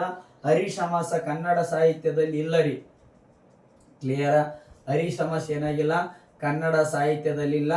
ಆದರೆ ಪೂರ್ವದ ಕವಿಗಳು ಏನ್ ಮಾಡಿದಾರ ಮಾಡಿ ಹೋಗಿರೋದ್ರಿಂದ ಸೊ ಅದನ್ನ ಬಿಡ್ಲಿಕ್ಕೆ ಆಗ್ತಾ ಇಲ್ಲ. ಹರಿ ಸಮಾಸ ಅಂದ್ರ ಸಮಾಸದ ಒಂದು ಸ್ಪೆಷಲ್ ಲಕ್ಷಣ ಹೇಳ್ತೀನಿ ರೀ. ಸಮಾಸ ಅಂತ ಬಂದ ಸಂದರ್ಭದಲ್ಲಿ ಎರಡೂ ಪದಗಳು ಪೂರ್ವ ಪದ ಮತ್ತು ಉತ್ತರ ಪದ ಕನ್ನಡದಾಗಿರ್ಬೇಕು, ಒಂದು ಪಾಯಿಂಟ್. ಅಥವಾ ಎರಡೂ ಪದಗಳು ಸಂಸ್ಕೃತದಾಗಿರ್ಬೇಕು, ಇನ್ನೊಂದು ಪಾಯಿಂಟ್. ಈಗ ನೋಡ್ರಿ, ಒಂದು ಸಮಾಸ ಪದ ಆಗ್ತಾ ಇದೆ ಅಂತಂದ್ರ ಪೂರ್ವ ಪದನು ಕನ್ನಡ ಆಗಿರ್ಬೇಕಾ, ಉತ್ತರ ಪದನು ಕನ್ನಡ ಆಗಿರ್ಬೇಕಾ, ಮತ್ತೆ ಏನು ಸಮಾಸ ಪದನು ಫೈನಲ್ ಆಗಿ ಕನ್ನಡ ಆಗಿರ್ಬೇಕಾ. ಇಂಥ ಪದಗಳಿಗೆ ನಾವೇನಂತ ಕರಿತಾ ಇದ್ವಿ, ಸಮಾಸಗಳಂತ ಕರಿತೀವಿ. ಇಲ್ಲ ಅಂತಂದ್ರೆ ಪೂರ್ವ ಪದನು ಸಂಸ್ಕೃತ ಆಗಿರ್ಬೇಕಾ, ಉತ್ತರ ಪದನು ಸಂಸ್ಕೃತ ಆಗಿರ್ಬೇಕಾ, ಮತ್ತೆ ಮೂಲ ಬಂದಿರತಕ್ಕಂಥ ಸಮಾಸ ಪದನು ಸಂಸ್ಕೃತ ಆಗಿರ್ಬೇಕಾ. ಆದರೆ ಇಲ್ಲಿ ಹರಿ ಸಮಾಸ ಅಂತ ಸಂದರ್ಭದಲ್ಲಿ ಇದೇನಾಗಿದೆ, ಕನ್ನಡ ಪ್ಲಸ್ ಸಂಸ್ಕೃತ ಸಮಾಸ ಪದಗಳು ಸೇರ್ಕೊಂಡ ಹರಿ ಸಮಾಸ ಆಗಿದೆ. ಆದರೆ ಇದೇನು ಪೂರ್ವದ ಕವಿಗಳು ಮಾಡಿರೋದ್ರಿಂದ ಇದನ್ನು ಮಾಡ್ಬೇಕು, ಅದನ್ನ ಹಂಗೆ ಕಂಟಿನ್ಯೂ ಆಗಿ ಮಾಡ್ಕೊಂಡು ಹೋಗ್ತಾ ಇದೀವಿ. ಸಪೋಸ್ ಅರಸು ಕುಮಾರ್ ಅಂತಂದು ಹೇಳಿ ಬಂದಿರ್ತದೆ. ಅರಸು ಎಂಬುದು ಕನ್ನಡ ಪದ, ಕ್ಲಿಯರ? ಅರಸು ಕುಮಾರ, ಅರಸ ಎಂಬುದು ಕನ್ನಡ, ಕುಮಾರ ಎಂಬುದು ಸಂಸ್ಕೃತ, ಕುಮಾರ ಎಂಬುದು ಸಂಸ್ಕೃತ. ಇದು ಯಾವ ಸಮಾಸ ಅಂತಂದು ಹೇಳಿ ಒನ್ ಟೈಮ್ ಪ್ರಶ್ನೆ ಕೇಳಿದ್ದ. ಇದೇನಾಗಿರ್ತದ, ಹರಿ ಸಮಾಸ. ಹರಿ ಸಮಾಸ. ಅರಸ ಎಂಬುದು ಕನ್ನಡ ಪದ, ಕುಮಾರ ಎಂಬುದು ಏನಾಗಿರ್ತದ, ಸಂಸ್ಕೃತ ಪದ. ಕನ್ನಡ ಪದ ಮತ್ತು ಸಂಸ್ಕೃತ ಪದಗಳು ಸೇರ್ಕೊಂಡು ಏನಾಗಿರ್ತದ, ಹರಿ ಸಮಾಸ ಆಗಿರ್ತದ.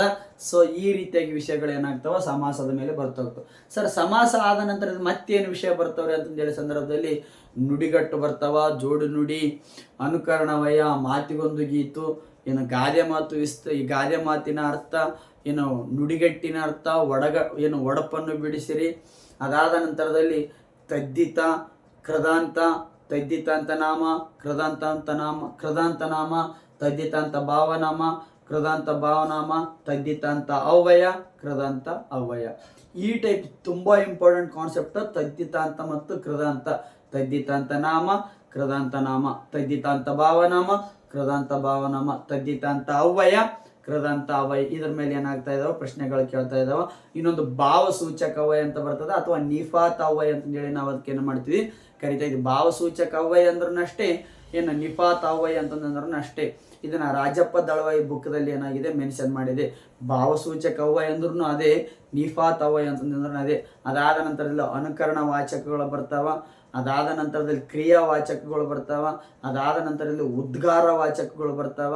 ಭಾವಸೂಚಕ ಅಂದ್ರನಷ್ಟೇ ರೀ, ಉದ್ಗಾರ ವಾಚಕ ಅಂದ್ರನಷ್ಟೇ. ಈ ಟೈಪ್ ಆಗಿ ಆಗ್ತಿರ್ತದ ಕನ್ನಡ ವ್ಯಾಕರಣ ಮುಂದುವರಿತಾ ಹೋಗ್ತದೆ. ಸರಿ, ಇದಾದ ನಂತರದಲ್ಲಿ ಮತ್ತೇನು ವಿಷಯಗಳು ಬರ್ತಾ ಇದಾವ ಅಂತಂದೇಳಿ ಬಂದ ಸಂದರ್ಭದಲ್ಲಿ ಛಂದಸ್ಸುಗಳು ಅಂತಂದೇಳಿ ಬರ್ತಾವ. ಛಂದಸ್ಸುಗಳು ಬರ್ತಾವ. ಏನು ಲಯ ಅಂದ್ರೆ ಏನಂತ ಗೊತ್ತಿರ್ಬೇಕಾಗ್ತದ, ಯತಿ ಅಂದ್ರೆ ಏನಂತ ಗೊತ್ತಿರ್ಬೇಕಾಗ್ತದ, ವಡಿ ಅಂದ್ರೆ ಏನಂತ ಗೊತ್ತಿರ್ಬೇಕಾಗ್ತದ. ಸೊ ಏನು ಜನಪದ ಸಾಹಿತ್ಯದ ವಿವಿಧ ಪ್ರಕಾರಗಳು ಗೊತ್ತಿರ್ಬೇಕಾಗ್ತದ. ಡೊಳ್ಳು ಕುಣಿತ ಆಗಿರ್ಬೋದು, ಲಾವಣಿ ಪದಗಳಾಗಿರ್ಬೋದು, ಬೀಸುವ ಪದಗಳಾಗಿರ್ಬೋದು, ಅಲಾಯಿ ಕುಣಿತ ಆಗಿರ್ಬೋದು. ಈ ಟೈಪಾಗಿ ಯಾವುದೇ ಒಂದು ಏನು ಕಮ್ಯುನಿಟಿಗೆ, ಸಮುದಾಯಕ್ಕೆ ಸಂಬಂಧಪಟ್ಟಿರ್ತಕ್ಕಂಥ ವಿಷಯ ಏನಾಗಿರ್ಬೇಕಾಗ್ತದ, ಗೊತ್ತಾಗ್ತದ. ಅದಾದ ಗೊರವರ್ ಅಂತಂದೇಳಿ ಬರ್ತಾರ. ಅದಾದ್ರೆ ಮಂಟೆ ಸ್ವಾಮಿ ಅಂತಂದೇಳಿ ಬರ್ತಾರ. HS ಶಿವಪ್ರಕಾಶ್ ಅವರು ಬರೆದಿರ್ತಕ್ಕಂಥ ಮಂಟೆ ಸ್ವಾಮಿ ಕಥಾ ಪ್ರಸಂಗ, ಅದು ಯಾವ ರೀತಿಯಾಗಿ ಏನು ಉದ್ಭವ ಆಯ್ತು ಅಂತಂದೇಳಿ ಕನ್ನಡ ಸಾಹಿತ್ಯದಲ್ಲಿ ಪ್ರಶ್ನೆ ಬರ್ತಾರ. ಎಷ್ಟೋ ಸ್ಪರ್ಧಾರ್ಥಿಗಳು ಇಲ್ಲಿಗೆ ಸ್ಟಾಪ್ ಆಗಿಬಿಡ್ತಾರ. ಸಂಧಿಗಳನ್ನು ಓದ್ಕೊಂತಾರ, ವರ್ಣಮಾಲೆಗಳನ್ನು ಓದ್ಕೊಂತಾರ, ಸಮಾಸಗಳನ್ನು ಓದ್ಕೊಂಡ್ಬಿಡ್ತಾರ. ಇದಾದ ನಂತರದಲ್ಲಿ ಕನ್ನಡ ಸಾಹಿತ್ಯ ಏನಾಗಿದೆ, ವಿಶಾಲವಾಗಿದೆ. ಅಂತಿ ಪದಗಳಂತಂದೇಳಿ ಬರ್ತಾವ, ಲಾವಣಿ ಪದಗಳಂತ. ಈ ರೀತಿಯಾಗಿ ಕನ್ನಡದ ಸಾಹಿತ್ಯದಲ್ಲಿ ಬರ್ತಕ್ಕಂಥ ವಿವಿಧ ಮಜಲುಗಳ ಬಗ್ಗೆ ಏನು ಮಾಡ್ತೀನಿ, ತರಗತಿಗಳನ್ನು ಮಾಡಿಕೊಡ್ತಾ ಹೋಗ್ತಾ ಇದ್ದೀನಿ. ಅದಾದ ನಂತರದಲ್ಲಿ ವಿಭಕ್ತಿ ಪ್ರತ್ಯಯ ಮೇಲೆ ಪ್ರತಿ ಸಾರಿ ಒಂದು ಪ್ರಶ್ನೆಯನ್ನು ಕೇಳ್ತಾ ಇದ್ದಾನ. ಏನು ಪ್ರಥಮವು ದ್ವಿತೀಯನ್ನು, ತೃತೀಯಿಂದ, ಚತುರ್ಥಿ ಗೆ ಇಗೆ ಅಕ್ಕೆ, ಪಂಚಮಿ ದಶೆಯಿಂದ, ಷಷ್ಠಿಯ ಸಪ್ತಮಿಯಲ್ಲಿ ಸಂಬೋಧನ ಆ ಎ ಇರ. ಇದು ಕನ್ನಡದಲ್ಲಿ. ಸಂಸ್ಕೃತದಲ್ಲಿ ಏನು ಬರ್ತಾವ್ರಿ, ಸಂಸ್ಕೃತದಲ್ಲಿ ಪ್ರಥಮಮ, ದ್ವಿತೀಯಂ, ತೃತೀಯ ಇಂ ಇಂದಂ, ಚತುರ್ಥಿ ಗೆ ಇಗೆ ಅಕ್ಕೆ, ಪಂಚಮಿ ಅತ್ತಣಿಂ ಅತ್ತಣಿಂದ ಅತ್ತಣಿಂದ, ಷಷ್ಠಿಯ ಸಪ್ತಮಿ ಓಲ್ಡ್. ತುಂಬ ಸಾರಿ ಪ್ರಶ್ನೆ ಕೇಳಿದಾನೆ. ಸಪ್ತಮಿ ಓಲ್ಡ್ ಸಂಬೋಧನ ಡ್ಯಾಸ್ ಅಂತಂದೇಳಿ ಏನು ಅದಕ್ಕೆ ಯಾವುದೇ ರೀತಿ ಏನಾಗಿರಂಗಿಲ್ಲ, ವಿಭಕ್ತಿ ಪ್ರತ್ಯಯ ಇರಂಗಿಲ್ಲ. ಇದಾದ ನಂತರದಲ್ಲಿ ಅಲ್ಲೇ ವಿಭಕ್ತಿ ಪ್ರತ್ಯಯದ ಕಾರಕಾರ್ಥಗಳನ್ನು ಕೇಳ್ತಾರೆ. ಏನು ಕರ್ತೃ, ಕರ್ಮ, ಕರ್ಣ, ಸಂಪ್ರದಾನ, ಅಪದಾನ, ಸಂಬಂಧ, ಅಧಿಕರಣ, ಅಭಿಮುಖಕರಣ. ಟೋಟಲ್ 8 ಕಾರಕ 6 ಕಾರಕಾರ್ಥಗಳನ್ನು ನಾವು ನೋಡ್ತಾ ಇದ್ದೀವಿ. ಒಂದು ಏನು ಷಷ್ಠಿಗೆ ಕಾರಕಾರ್ಥ ಇಲ್ಲ ಅಂತಂದೇಳಿ ನಾವು ಕರಿತಾ ಇದ್ದೀವಿ. ಏನು ಕರ್ತೃ, ಕರ್ಮ, ಕರ್ಣ, ಸಂಪ್ರದಾನ, ಅಪದಾನ, ಸಂಬಂಧ, ಅಧಿಕರಣ, ಅಭಿಮುಖ ಕರ್ಣ. ಇವನು match the following one time ಕೇಳಿದಾನೆ. ಈ ಕಡೆ ವಿಭಕ್ತಿ ಪ್ರತ್ಯಯಗಳನ್ನು ಕೊಟ್ಟಿರ್ತಾನ, ಈ ಸೈಡ್ ಏನು ಮಾಡಿರ್ತಾನೆ ಕಾರಕಾರ್ಥಗಳನ್ನು ಕೊಟ್ಟಿರ್ತಾನೆ. ಏನು ಎಲ್ಲ ಕ್ಲಾಸ್ಗಳನ್ನು ಏನು ಮಾಡ್ಕೊಡ್ತೀನಿ ನಿಮಗೆ ಮುಗಿಸ್ಕೊಡ್ತೀನಿ. ಅದಾದ ನಂತರದಲ್ಲಿ ಏನು ಅಲಂಕಾರಗಳ ಬಗ್ಗೆ ಏನು ಮಾಡ್ತಾನೆ ಪ್ರಶ್ನೆಗಳನ್ನು ಕೇಳ್ತಾ ಹೋಗ್ತಾ ಇದ್ದಾನ. ಉಪಮಾಲಂಕಾರ, ರೂಪಕಲಂಕಾರ, ಉತ್ಪ್ರೇಕ್ಷ ಅಲಂಕಾರ, ದುಷ್ಟಾಂತ ಅಲಂಕಾರ, ಅದಾದ ನಂತರದಲ್ಲಿ ಶ್ಲೇಷ ಅಲಂಕಾರ, ಅರ್ಥಾಂತರ ನ್ಯಾಸ ಅಲಂಕಾರ. ಈ ಟೈಪಾಗಿ ಏನಾಗ್ತಾವ ಅಲಂಕಾರಗಳ ಮೇಲೆ ಪ್ರಶ್ನೆ ಕೇಳ್ತಾವ.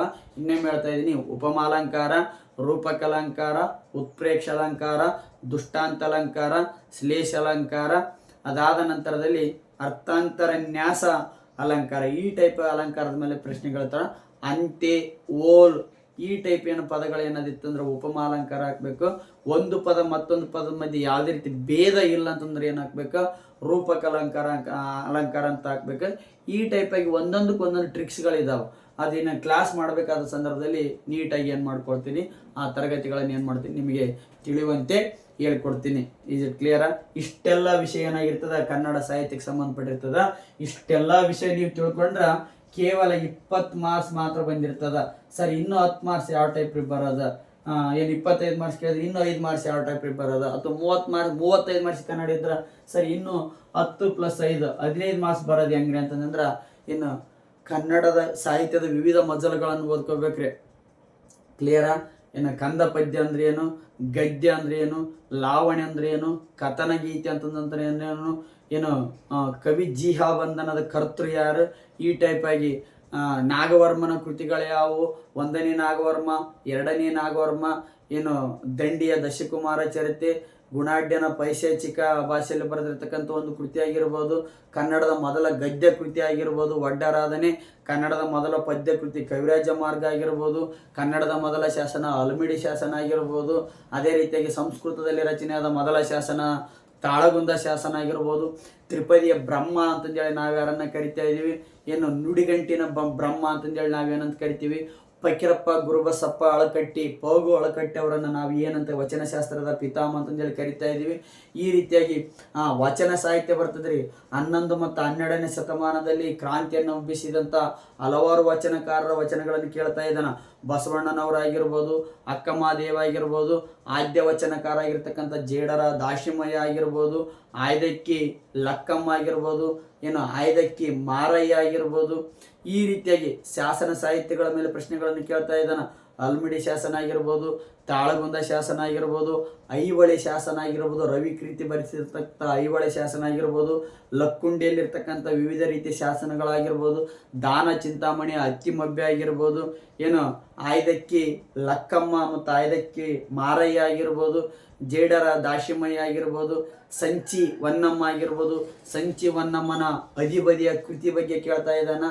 ಏನು ಕವಿರತ್ನ ತಯಾರಾಗಿರ್ತಕ್ಕಂಥ ಪಂಪ, ಪೊನ್ನ, ರನ್ನನ ಬಗ್ಗೆ ಕೇಳ್ತಾರ. ಕವಿ ಚಕ್ರವರ್ತಿಯರಾಗಿರ್ತಕ್ಕಂಥ ಪೊನ್ನ, ರನ್ನ ಮತ್ತು ಜನ್ನರ ಬಗ್ಗೆ ಕೇಳ್ತಾ ಇದಾರ. ಜನ್ನನ ಯಶೋಧ ಚರಿತೆ ಆಗಿರ್ಬೋದು, ಪಂಪನ ವಿಕ್ರಮಾರ್ಜುನ ವಿಜಯ ಆಗಿರ್ಬೋದು, ಆದಿಪುರಾಣ ಆಗಿರ್ಬೋದು, ಇಷ್ಟು ಗೊತ್ತಿರ್ತದ. ಅದರಲ್ಲಿ ಲೌಕಿಕ ಕಾವ್ಯ ಯಾವುದು, ಏನು ಧಾರ್ಮಿಕ ಕಾವ್ಯ ಯಾವುದು ಅಂತಂದೇಳಿ ಪ್ರಶ್ನೆಯನ್ನು ಮಾಡ್ತಾ ಇದ್ದಾನ. ಅದಾದ ನಂತರದಲ್ಲಿ ಷಟ್ಪದಿಯ ಬ್ರಹ್ಮ ರಾಘವಾಂಕ ಆಗಿರ್ಬೋದು, ರಗಳೆಯ ಕವಿ ಹರಿಯರಾಗಿರ್ಬೋದು, ನುಡಿಗಣನಿ ಪಂಪ ಆಗಿರ್ಬೋದು, ಏನು ಇದು ರನ್ನನ ಸಾಹಸ ಭೀಮ ವಿಜಯ ಆಗಿರ್ಬೋದು, ಜನ್ನನ ಯಶೋಧರ ಚರಿತೆ ಆಗಿರ್ಬೋದು. ಅದೇ ರೀತಿಯಾಗಿ ಏನು ತ್ರಿಪದಿಯ ಬ್ರಹ್ಮ ಆಗಿರ್ತಕ್ಕಂಥ ಏನು DS ಕರ್ಕಿ ಆಗಿರ್ಬೋದು. ಸೊ ಜೋಗದ ಸಿರಿ ಬೆಳಕಿನಲ್ಲಿ ಬರೆದಿರ್ತಕ್ಕಂಥ ನಿಷಾರ ಅಹಮದ್ ಆಗಿರ್ಬೋದು. ಅದೇ ರೀತಿಯಾಗಿ ಕುವೆಂಪು, ದ.ರಾ ಬೇಂದ್ರೆ, ವಿಕ್ರು ಗೋಕಾಕ್, ಏನು UR ಅನಂತಮೂರ್ತಿ, ಚಂದ್ರಶೇಖರ್ ಪಾಟೀಲ, ಚಂದ್ರಶೇಖರ್ ಕಂಬಾರ, ಅದೇ ರೀತಿಯಾಗಿ ಏನು SL ಭೈರಪ್ಪ ಆಗಿರ್ಬೋದು. ಕನ್ನಡ ಸಾಹಿತ್ಯದ ಚಳುವಳಿಗಳಂತ ಬರ್ತಾ ಇದ್ವು. ನವ್ಯ, ನವೋದಯ, ದಲಿತ ಮತ್ತು ಬಂಡಾಯ, ಪ್ರಗತಿಶೀಲ ಅಂತಂದೇಳಿ ಪ್ರಕಾರಗಳು ಬರ್ತಾವ. ದಲಿತ ಕವಿಗಳಾಗಿರ್ತಕ್ಕಂಥ ಏನು ಸಿದ್ಧಲಿಂಗಯ್ಯ ಅವರಾಗಿರ್ಬೋದು, ದೇವನೂರು ಮಹಾದೇವ ಆಗಿರ್ಬೋದು, ಅದೇ ರೀತಿಯಾಗಿರ್ತಕ್ಕಂಥ ಬರಗೂರು ರಾಮಚಂದ್ರಪ್ಪ ಆಗಿರ್ಬೋದು. ಆಧುನಿಕ ಕವಿಗಳು ಏನು ಬರ್ತಾ ಇದ್ದಾರೆ, ಅದರೊಂದಿಗೆ ಕನ್ನಡದ ಏನು ಕನ್ನಡ ಇವು ನಡೀತೇವಲ್ರಿ ಕನ್ನಡ ಸಾಹಿತ್ಯ ಸಮ್ಮೇಳನಗಳಾಗಿರ್ಬೋದು. ಕನ್ನಡ ಸಾಹಿತ್ಯ ಸಮ್ಮೇಳನದ ಅಧ್ಯಕ್ಷರು ಯಾರು ಅಂತಂದ್ರೆ ಕೇಳ್ತಾ ಇದ್ದಾರೆ. ಕರ್ನಾಟಕ ಸರ್ಕಾರಕ್ಕೆ ಸಂಬಂಧಪಟ್ಟಿರ್ತಕ್ಕಂಥ ಕನ್ನಡದ ವಿಷಯಗಳು ಏನಾಗಿರ್ತಾವ ಅಂತಂದೇಳಿ ಮಾತಾಡ್ತಾ ಹೋದ್ರೆ 2-3 ತಾಸು ಸಿಲೆಬಸ್ ಮಾತಾಡ್ಬೋದ್ರಿ, ಅಷ್ಟೊಂದು ವಿಶಾಲವಾಗೈತಿ. ನೀವು ಏನು ಡಾಕ್ಟರ್ ರಾಜಪ್ಪ ದಳವಾಯಿ ಅವರ ಬುಕ್ಕನ್ನು ನೀವು ನೋಡಿಬಿಟ್ರೆ 1300 ಪೇಜ್ ಮೇಲೇನೆ ಪುಸ್ತಕ ಇದೆ. ಒಂದೊಂದು ಪೇಜಿನಲ್ಲಿ ಬರೆದಿರ್ತಕ್ಕಂಥ ಒಂದೊಂದು ಅಕ್ಷರಗಳು ರತ್ನ ಮುತ್ತುಗಳಿದ್ದಂತೆ, ಮುತ್ತು ರತ್ನಗಳಿದ್ದಂತೆ ಡಾಕ್ಟರ್ ರಾಜಪ್ಪ ದಳವಾಯಿ ಸರ್ ಅವರ ಬುಕ್ಕಲ್ಲಿ ಬರೆದಿರ್ತಕ್ಕಂಥ ವಿಷಯಗಳು. ಅದೇ ರೀತಿಯಾಗಿ ಬೇರೆ ಬೇರೆ ಕನ್ನಡ ಸಾಹಿತ್ಯಕ್ಕೆ ಸಂಬಂಧಪಟ್ಟಿರ್ತಕ್ಕಂಥ ಹಲವಾರು ಪುಸ್ತಕಗಳಿದಾವೆ. ಆ ಕನ್ನಡ ಸಾಹಿತ್ಯ ಮೀಮಾಂಸೆ ಏನು ತೌಲನಿಕ ಸಾಹಿತ್ಯ ಮೀಮಾಂಸೆ ಆಗಿರ್ಬೋದು. ಟೋಟಲಿ ಕನ್ನಡ ಸಾಹಿತ್ಯ ಅಂತ ಬಂದಾಗ ಒಂದು ವಿಶಾಲವಾದ ಸಮುದ್ರ ಇದ್ದಂಥ ಆ ವಿಶಾಲವಾದ ಸಮುದ್ರದಲ್ಲಿ ನಮಗೇನು ಬೇಕು, ನಮಗೆ ಯಾವ ವಿಷಯ ಬೇಕಾ ಆ ವಿಷಯವನ್ನು ತೆಗೆದುಕೊಳ್ಳೋಣ ಅಂತ ವಿಷಯದ ಸಾರಾಂಶವನ್ನು ವಿವರವಾಗಿ ಏನು ಮಾಡಿದ್ದೀನಿ ಇಂದಿನ ಆನ್ಲೈನ್ ಸೆಷನಲ್ಲಿ ಮಾತಾಡಿದ್ದೀನಿ. ದಯವಿಟ್ಟು ಏನು ವಿಡಿಯೋವನ್ನು ಏನು ಮಾಡಿರಿ, ನೀವು ವಾಚ್ ಮಾಡೋದರೊಂದಿಗೆ ಸಬ್ಸ್ಕ್ರೈಬ್ ಮತ್ತು ಶೇರನ್ನು ಮಾಡಿತಂದ್ರೆ ಯಾರೋ ಏನು ಕೋಚಿಂಗ್ ಕ್ಲಾಸಿಗೆ ಬಂದು ಕಲೀಲಾರದಂಥ ಏನು ಸ್ಪರ್ಧಾರ್ಥಿಗಳಿಗೆ ಅದು ಯೂಸ್ ಆಗ್ತದ. ಅದರೊಂದಿಗೆ ನಮಗೂ ಇನ್ನೂ ಹೆಚ್ಚಿನ ತರಗತಿಗಳನ್ನು ಮಾಡಬೇಕಂತಂದೇಳಿ ಏನಾಗ್ತದ ಸ್ಕೋಪ್ ಆಗ್ತದೆ. ಕ್ಲಿಯರಾ? ನಾನು ಪದೇ ಪದೇ ಹೇಳ್ದಂಗೆ ನನ್ನ ತರಗತಿ ಇಷ್ಟ ಆದ್ರೂ ಮಾತ್ರ ನೀವು ಸಬ್ಸ್ಕ್ರೈಬ್ ಆ್ಯಂಡ್ ಶೇರ್ ಮಾಡಿ ಇನ್ನೊಬ್ಬರಿಗೆ ಅದನ್ನು ಹೇಳ್ತಕ್ಕಂಥ ವಿಷಯವನ್ನು ಮಾಡಿರಿ. ಸೊ ತರಗತಿಗಳು ಇಷ್ಟ ಆಗಬೇಕು ಫಸ್ಟ್. ಸುಮ್ಮನೆ ಬೇರೆ ವಿಷಯನ ಅನಾವಶ್ಯಕ ವಿಷಯನ ಮಾತಾಡೋದಕ್ಕಿಂತ ತರಗತಿಗಳ ಬಗ್ಗೆ ಏನು ಬರ್ತಾ ಇದೆ ಇವತ್ತೆಲ್ಲ ಮಾತಾಡಿದ್ದೀನಿ. ಒಂದೊಂದು ತರಗತಿಯಲ್ಲಿ ಟೋಟಲ್ 50 ಕ್ಲಾಸ್ಗಳನ್ನು ಮಾಡಿಕೊಡ್ತೀನಿ ಅಂತ ಹೇಳಿದ್ದೀನಿ ನಾನು. 50 ಕ್ಲಾಸ್ಗಳಲ್ಲಿ ಇಷ್ಟೆಲ್ಲ ಮಾತಾಡಿದ್ದನ್ನು ಡಿವೈಡೇಷನ್ ಮಾಡ್ತೀನಿ. ಒಂದು ದಿನ ವರ್ಣಮಾಲೆಗಳ ಬಗ್ಗೆ ಹೇಳ್ತಂದ್ರೆ ಇನ್ನೊಂದು ದಿನ ಸ್ವರಗಳು, ವ್ಯಂಜನಗಳು, ಯೋಗಗಳ ಬಗ್ಗೆ ಮಾಡ್ತೀನಿ. ಇಲ್ಲಿ ವಿಷಯಗಳನ್ನು ಹೇಳ್ತಾ ಇರ್ತೀನಿ. ಇಲ್ಲಿ ಯಾವ ಟೈಪ್ ಪ್ರಶ್ನೆಗಳಂತಂದು ಬರಿತಾ ಇದ್ದೀನಿ. ಆ ಪ್ರಶ್ನೆಗಳನ್ನು ಬರ್ಕೊಂಡು ಅದ್ರ ತಕ್ಕಂಗ ವಿಷಯವನ್ನು ಏನು ಮಾಡ್ತೀನಿ ಅನಲೈಸ್ ಮಾಡ್ತಾ ಹೋಗ್ತಾ ಇದ್ದೀನಿ. ಕ್ಲಿಯರಾ? ಇಷ್ಟೆಲ್ಲ ವಿಷಯ ಏನಾಗಿರ್ತದ ಕನ್ನಡ ಸಾಮಾನ್ಯ ಕನ್ನಡಕ್ಕೆ ಸಂಬಂಧಪಟ್ಟಿರ್ತಕ್ಕಂಥ ಏನು ಪರಿಚಯದ ತರಗತಿ ಆಗಿರ್ತದ. ಇದನ್ನೆಲ್ಲ ವಾಚ್ ಮಾಡಿತಂದ್ರೆ ನಾನು ನೆಕ್ಸ್ಟ್ ಮಾಡ್ತಕ್ಕಂಥ ತರಗತಿಗಳು ನಿಮ್ಗೆ ಏನಾಗ್ತಾವ ಏನೋ ಅಪ್ಡೇಟ್ ಆಗ್ತಾವ. ಅದು ಒಂದು ಏನಾಗಿರ್ತದ ಕ್ಲಿಯರ್ ಅಲ್ಲಿ ಇರ್ಬೇಕು. ಸೊ ಏನು ಭೂಮಿಗೆ ಬಿದ್ದ ಬೀಜ, ಎದೆಗೆ ಬಿದ್ದ ಅಕ್ಷರ, ಇಂದಲ್ಲ ನಾಳೆ ಫಲ ಕೊಟ್ಟೆ ಕೊಡುತ್ತದೆ ಎಂಬ ಏನು ನಾಣ್ಣುಡಿಯಂತೆ ಏನು ಅವರು ನಮಗಾಗಿ ಏನು ಕೊಟ್ಟಿದ್ದಾರೆ ಎನ್ನುವುದಕ್ಕಿಂತ ಅವರಿಗಾಗಿ ನಾವು ಏನು ಕೊಟ್ಟಿದ್ದೇವೆ ಎಂಬುದು ಮುಖ್ಯ ಆಗ್ತದ. ಅದು ಹಣ ಆಸ್ತಿಯನ್ನು ಹೊರತುಪಡಿಸಿ ನಾವು ಅವ್ರಿಗೆ ಏನಾದರೂ ಕೊಡ್ತಾ ಇದೀವಿ ಅಂದ್ರೆ ನಮ್ಮ ಏನು ಸಾಧನೆ ಮಾತ್ರ ಅವ್ರಿಗೆ ಕೊಡ್ಲಿಕ್ಕೆ ಸಾಧ್ಯ. ಏನು ಇಟಲಿಯನ್ನು ಆಳಿರ್ತಕ್ಕಂಥ ಮುಸೋಲಿನಿ ಆಗಿರ್ಬೋದು, ಏನು ಕ್ರಾಂತಿಗಳು ಏನಾಗ್ತಾವೆ ನೋಡ್ರಿ, ಫ್ರಾನ್ಸ್ ಕ್ರಾಂತಿ, ಇಟಲಿ ಕ್ರಾಂತಿ, ಜರ್ಮನಿ ಕ್ರಾಂತಿ, ಈ ರೀತಿಯಾಗಿ ಅಂಥ ಸಂದರ್ಭದಲ್ಲಿ ಖಡ್ಗ ಏನು ಮಾಡ್ತಾ ಇತ್ತು, ಇಡೀ ಜಗತ್ತನ್ನು ಆಳ್ತಾ ಇತ್ತು. ಆದರೆ ಇಂದಿನ ದಿನಮಾನದಲ್ಲಿ ಏನಾಗ್ತಾ ಇದೆ, ನಿಮ್ಮ ನಾಲೆಜ್ ಅಥವಾ ಜ್ಞಾನ ಏನು ಮಾಡ್ತಾ ಇದೆ, ಜಗತ್ತನ್ನು ಆಳ್ತಾ ಇದೆ. ಸೊ ಅಂಥ ಜ್ಞಾನವಂತರು ನೀವಾಗ್ರಿ. ಪ್ರಸ್ತುತ ದಿನಮಾನದಲ್ಲಿ ನಮಗೆ ಏನು ಬೇಕೋ ಅದನ್ನು ಯಾರು ಮಾಡ್ತಾ ಇಲ್ಲ. ಬೇಡದ ವಿಷಯವನ್ನು ಏನಾಗ್ತಾ ಇದೆ ತುಂಬ ಚರ್ಚೆ ಆಗ್ತಾ ಇದ್ದಾವೆ. ಅದು ಏನಾಗ್ತಾ ಇದೆ, ಹಲವಾರು ಸ್ಪರ್ಧಾರ್ಥಿಗಳ ಮನಸ್ಸನ್ನು ಏನು ಮಾಡ್ತಾ ಇದೆ, ಏನು ಹಾಳು ಮಾಡ್ತಕ್ಕಂಥ ಕೆಲಸ ಮಾಡ್ತಾ ಇದೆ. ಸೊ ಹಾಗಾಗಿ ನೀವು ನಿಮ್ಮ ಮೇಲೆ ಮಾಡಿರ್ತಕ್ಕಂಥ 1 ರೂಪಾಯಿದು ಮೌಲ್ಯ ಯಾವಾಗ ನೀವು ಜಾಬ್ ಆಗಲಿಲ್ಲ, ಒಂದು ಶಿಕ್ಷಣ ಕ್ಷೇತ್ರದಲ್ಲಿ ನೀವು ಇರೋಕ್ಕೆ ಸಾಧ್ಯ ಆಗಲಿಲ್ಲ, ಅವಾಗ ನಿಮಗೆ ಏನಾಗ್ತದ ಗೊತ್ತಾಗ್ತದೆ. ನಾನು ನಿಮ್ಮನ್ನು ಎಮೋಷನ್ ಮಾಡ್ತಾ ಇಲ್ಲ, ವಾಸ್ತವವನ್ನು ಮಾತಾಡ್ತಾ ಇದ್ದೀನಿ. ಕ್ಲಿಯರಾ? ಒಂದು ವಿಷಯ ಸಿಗಬೇಕಾತಂದ್ರೆ ಸೊ ನೋಡ್ರಿ, ಎಷ್ಟೋ ಜನರು ಹೇಳೋಕೆ ರೆಡಿ ಇರ್ತಾರ, ಬಟ್ ಯಾರೋ ಕೇಳೋಕೆ ರೆಡಿ ಇರಂಗಿಲ್ಲ. ಕೇಳೋರು ಇದ್ದತ್ನಾಗ ಮಾತ್ರ ಹೇಳೋರು ರೆಡಿ ಆಗಿರ್ತಾರ, ಅವರ ವಿಷಯವನ್ನು ಹೇಳ್ಕೊಡಕ್ಕೆ ಸ್ಟಾರ್ಟ್ ಆಗ್ತದ. ಅಂಥ ವಿಷಯದ ಅನುಕರಣೆ ನಿರರ್ಗಳವಾಗಿ ಬರ್ತಾ ಇರ್ತದ. ಯಾವುದೇ ಅನ್ಯತ ವಿಷಯ ಬೇಡ, ಅನ್ಯತ ಯೋಚನೆಗಳು ಬೇಡ. ಈ ಕ್ಲಾಸನ್ನು ನೋಡ್ತಕ್ಕಂಥ ಕಾರ್ಯವನ್ನು ಮಾಡಿರಿ. ಸ್ವಲ್ಪ ಟೋಟಲ್ ಸಿಲೆಬಸ್ ಕನ್ನಡ ಸಾಮಾನ್ಯ ಕನ್ನಡಕ್ಕೆ ಸಂಬಂಧ ಮಾಡಿರೋದು ವಿಷಯದ ಬಗ್ಗೆ ಮಾತಾಡಿರೋದ್ರಿಂದ, ಸಿಲೆಬಸ್ಸನ್ನು ಹೇಳಿಕೊಟ್ಟಿರೋದ್ರಿಂದ ಏನಾಗಿರ್ತದೆ, ಸ್ವಲ್ಪ ವಿಡಿಯೋ ಏನು ಲಾರ್ಜ್ ಆಗಿರ್ತದೆ. ಅದನ್ನು ನೋಡಿಕೊಂಡ್ರೆ ನೆಕ್ಸ್ಟ್ ನಾನು 30 ಅಥವಾ 35 ನಿಮಿಷದ ವಿಡಿಯೋ ಮಾಡಿದ ಸಂದರ್ಭದಲ್ಲಿ ಈ ಟಾಪಿಕಲ್ಲಿ ಮಾತಾಡಿದರೆ ಇಂಟ್ರೊಡಕ್ಷನ್ ಕ್ಲಾಸಲ್ಲಿ ಇದು ಇಲ್ಲಿ ಬಂದಿದೆ. ಸ್ವರಗಳ ಬಗ್ಗೆ ಹೇಳ್ತಾ ಇದ್ದಾರೆ, ವ್ಯಂಜನಗಳ ಬಗ್ಗೆ ಹೇಳ್ತಾ ಇದ್ದಾರೆ, ಯೋಗವಾಗಳ ಬಗ್ಗೆ ಹೇಳ್ತಾ ಇದ್ದಾರೆ. ಅದಾದ ನಂತರದಲ್ಲಿ ಏನು ಗುಣಿತಾಕ್ಷರಗಳ ಬಗ್ಗೆ ಹೇಳ್ತಾ ಇದ್ದಾರೆ, ಸಂಯುಕ್ತಾಕ್ಷರಗಳ ಬಗ್ಗೆ ಹೇಳ್ತಾ ಇದ್ದಾರೆ. ಸಜಾತಿ ಸಂಯುಕ್ತಾಕ್ಷರಗಳಂದ್ರೇನು, ವಿಜಾತಿ ಸಂಯುಕ್ತಾಕ್ಷರಗಳಂದ್ರೇನು, ಯಾವ ಟೈಪ್ ಉದಾಹರಣೆಯನ್ನು ಕೇಳ್ತಾರೆ, ನಾವು ಯಾವ ರೀತಿಯಾಗಿ ಆನ್ಸರನ್ನು ಹಾಕ್ಬೇಕು.